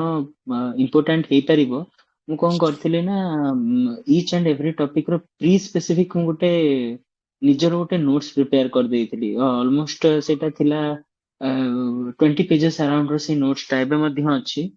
ମୁଁ ତାକୁ କଣ କରେ ନା ସେଇ ନୋଟ୍ସ କୁ ଯେତେବେଳେ ପ୍ରିଲିମିନାରୀ ପୂର୍ବରୁ ମୁଁ ସବୁବେଳେ ଚେଷ୍ଟା କରେ ସେଇଟାକୁ ପଢିକିରି ପଳେଇବି। ଯେ 20 ପେଜ ର ଯୋଉ ନୋଟ୍ସ ସେଥିରେ ସବୁ ଡାଟା ଫ୍ୟାକ୍ଟସ ଥିଲା ମୋର, ମାନେ କୋଉ ଆଇଏନସି ରେ କଣ ଇମ୍ପୋର୍ଟାଣ୍ଟ ଷ୍ଟେପ ନିଆଯାଇଥିଲା, ମାନେ ବେସିକାଲି ସେ ସ୍ପେକ୍ଟ୍ରମ ବୁକ୍ ହିଁ ପଢିକି ତିଆରି କରିଥିଲି। ତ ମତେ ସେଇଟା ହେଲ୍ପ କରେ। କିନ୍ତୁ ମେନ୍ସ ପୂର୍ବରୁ ଆପଣଙ୍କ ପାଖରେ ଯଦି ଆପଣ ସ୍ପେକ୍ଟ୍ରମ ବୁକ୍ କୁ ପଢିବାକୁ ଚାହୁଁଛନ୍ତି ମେନ୍ସ ପୂର୍ବରୁ, ତାହେଲେ ଆପଣଙ୍କୁ ପୁରା ସେତିକି ପାର୍ଟ କୁ ହିଁ ପଢିବାକୁ ପଡିବ ଯେତିକି ପାର୍ଟ ଟା ପ୍ରି ମଡର୍ନ ପାଇଁ କି ଅଛି। ଯଦି ଆପଣ ସେଇଟାର ନୋଟ୍ସ ପ୍ରିପେୟାର କରୁଛନ୍ତି ତାହେଲେ ବହୁତ ଭଲ।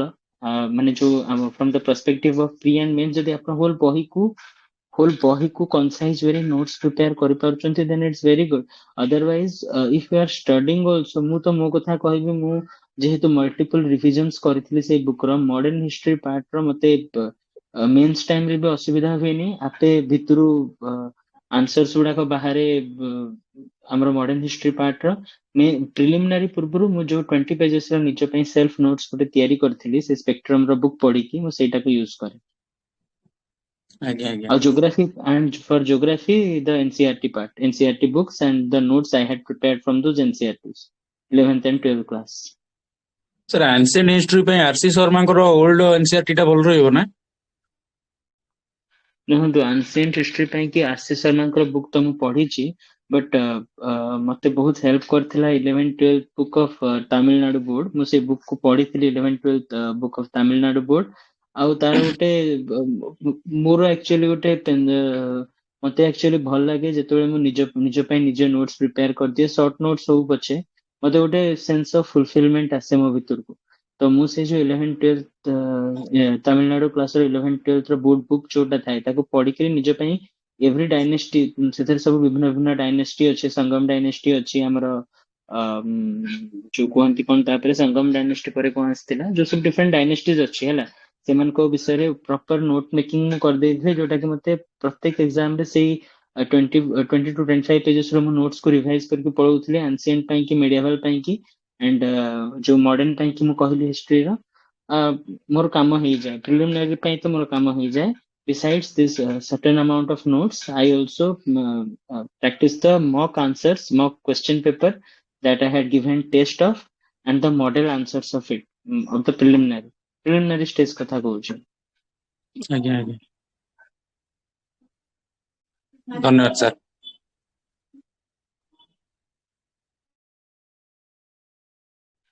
ଆଉ କିଏ କିଛି ପଚାରିବା ପାଇଁ ଇଣ୍ଟରେଷ୍ଟେଡ ଅଛନ୍ତି କି? ପ୍ଲିଜ ଆସ୍କ, ଜଲ୍ଦି ଜଲ୍ଦି ପଚାରି ଦିଅନ୍ତୁ, ବହୁତ ସମୟ ହେଇଗଲାଣି। ତ ସେ ବି obviously he has some medical emergency, so last 5 ମିନିଟରେ ଆପଣ ଯାହା ପଚାରିବେ ପଚାରନ୍ତୁ, else we will be quitting.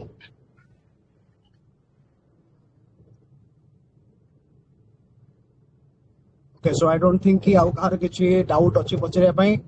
So thank you so much ବିଶ୍ୱ ଭାଇ for Sir, giving your most valuable time. thank you sir. ଆପଣ ନିଜର Thank ବ୍ୟସ୍ତ you so ବହୁଳ much, ସମୟ sir. ମେଡିକାଲ ଏମର୍ଜେନ୍ସି ବି ଥିଲା, and still you gave us time. Thank you so much. ଆଉ Thank you ଆମେ sir. ପ୍ଲାଟଫର୍ମ ତରଫରୁ ଆପଣଙ୍କୁ ଧନ୍ୟବାଦ କରୁଛୁ। ଆଶା କରୁଛୁ ଆମର ସମ୍ପର୍କଟା ଏମିତି ଜୀବନ ଯାକ ପାଇଁ ରହିଯିବ, ଆଉ ତା ସହିତ all the very best to you for your future endeavours. ଆଉ ଆମେ Thank you sir. ଦେଖା ହବା। ନିହାତି sir, ନିହାତି, we will meet Thank you sir. so much Thank you. also. Thank you so Thank much you. Vishwajit Thank you. sir and Pradosh sir and Jatadhari sir and every student who have joined this session. Thank you so much everyone. Good Thank you, evening, sir. Thank you. good night and take care all of you. Bye, thank you. Rahul sir, end. Yes sir.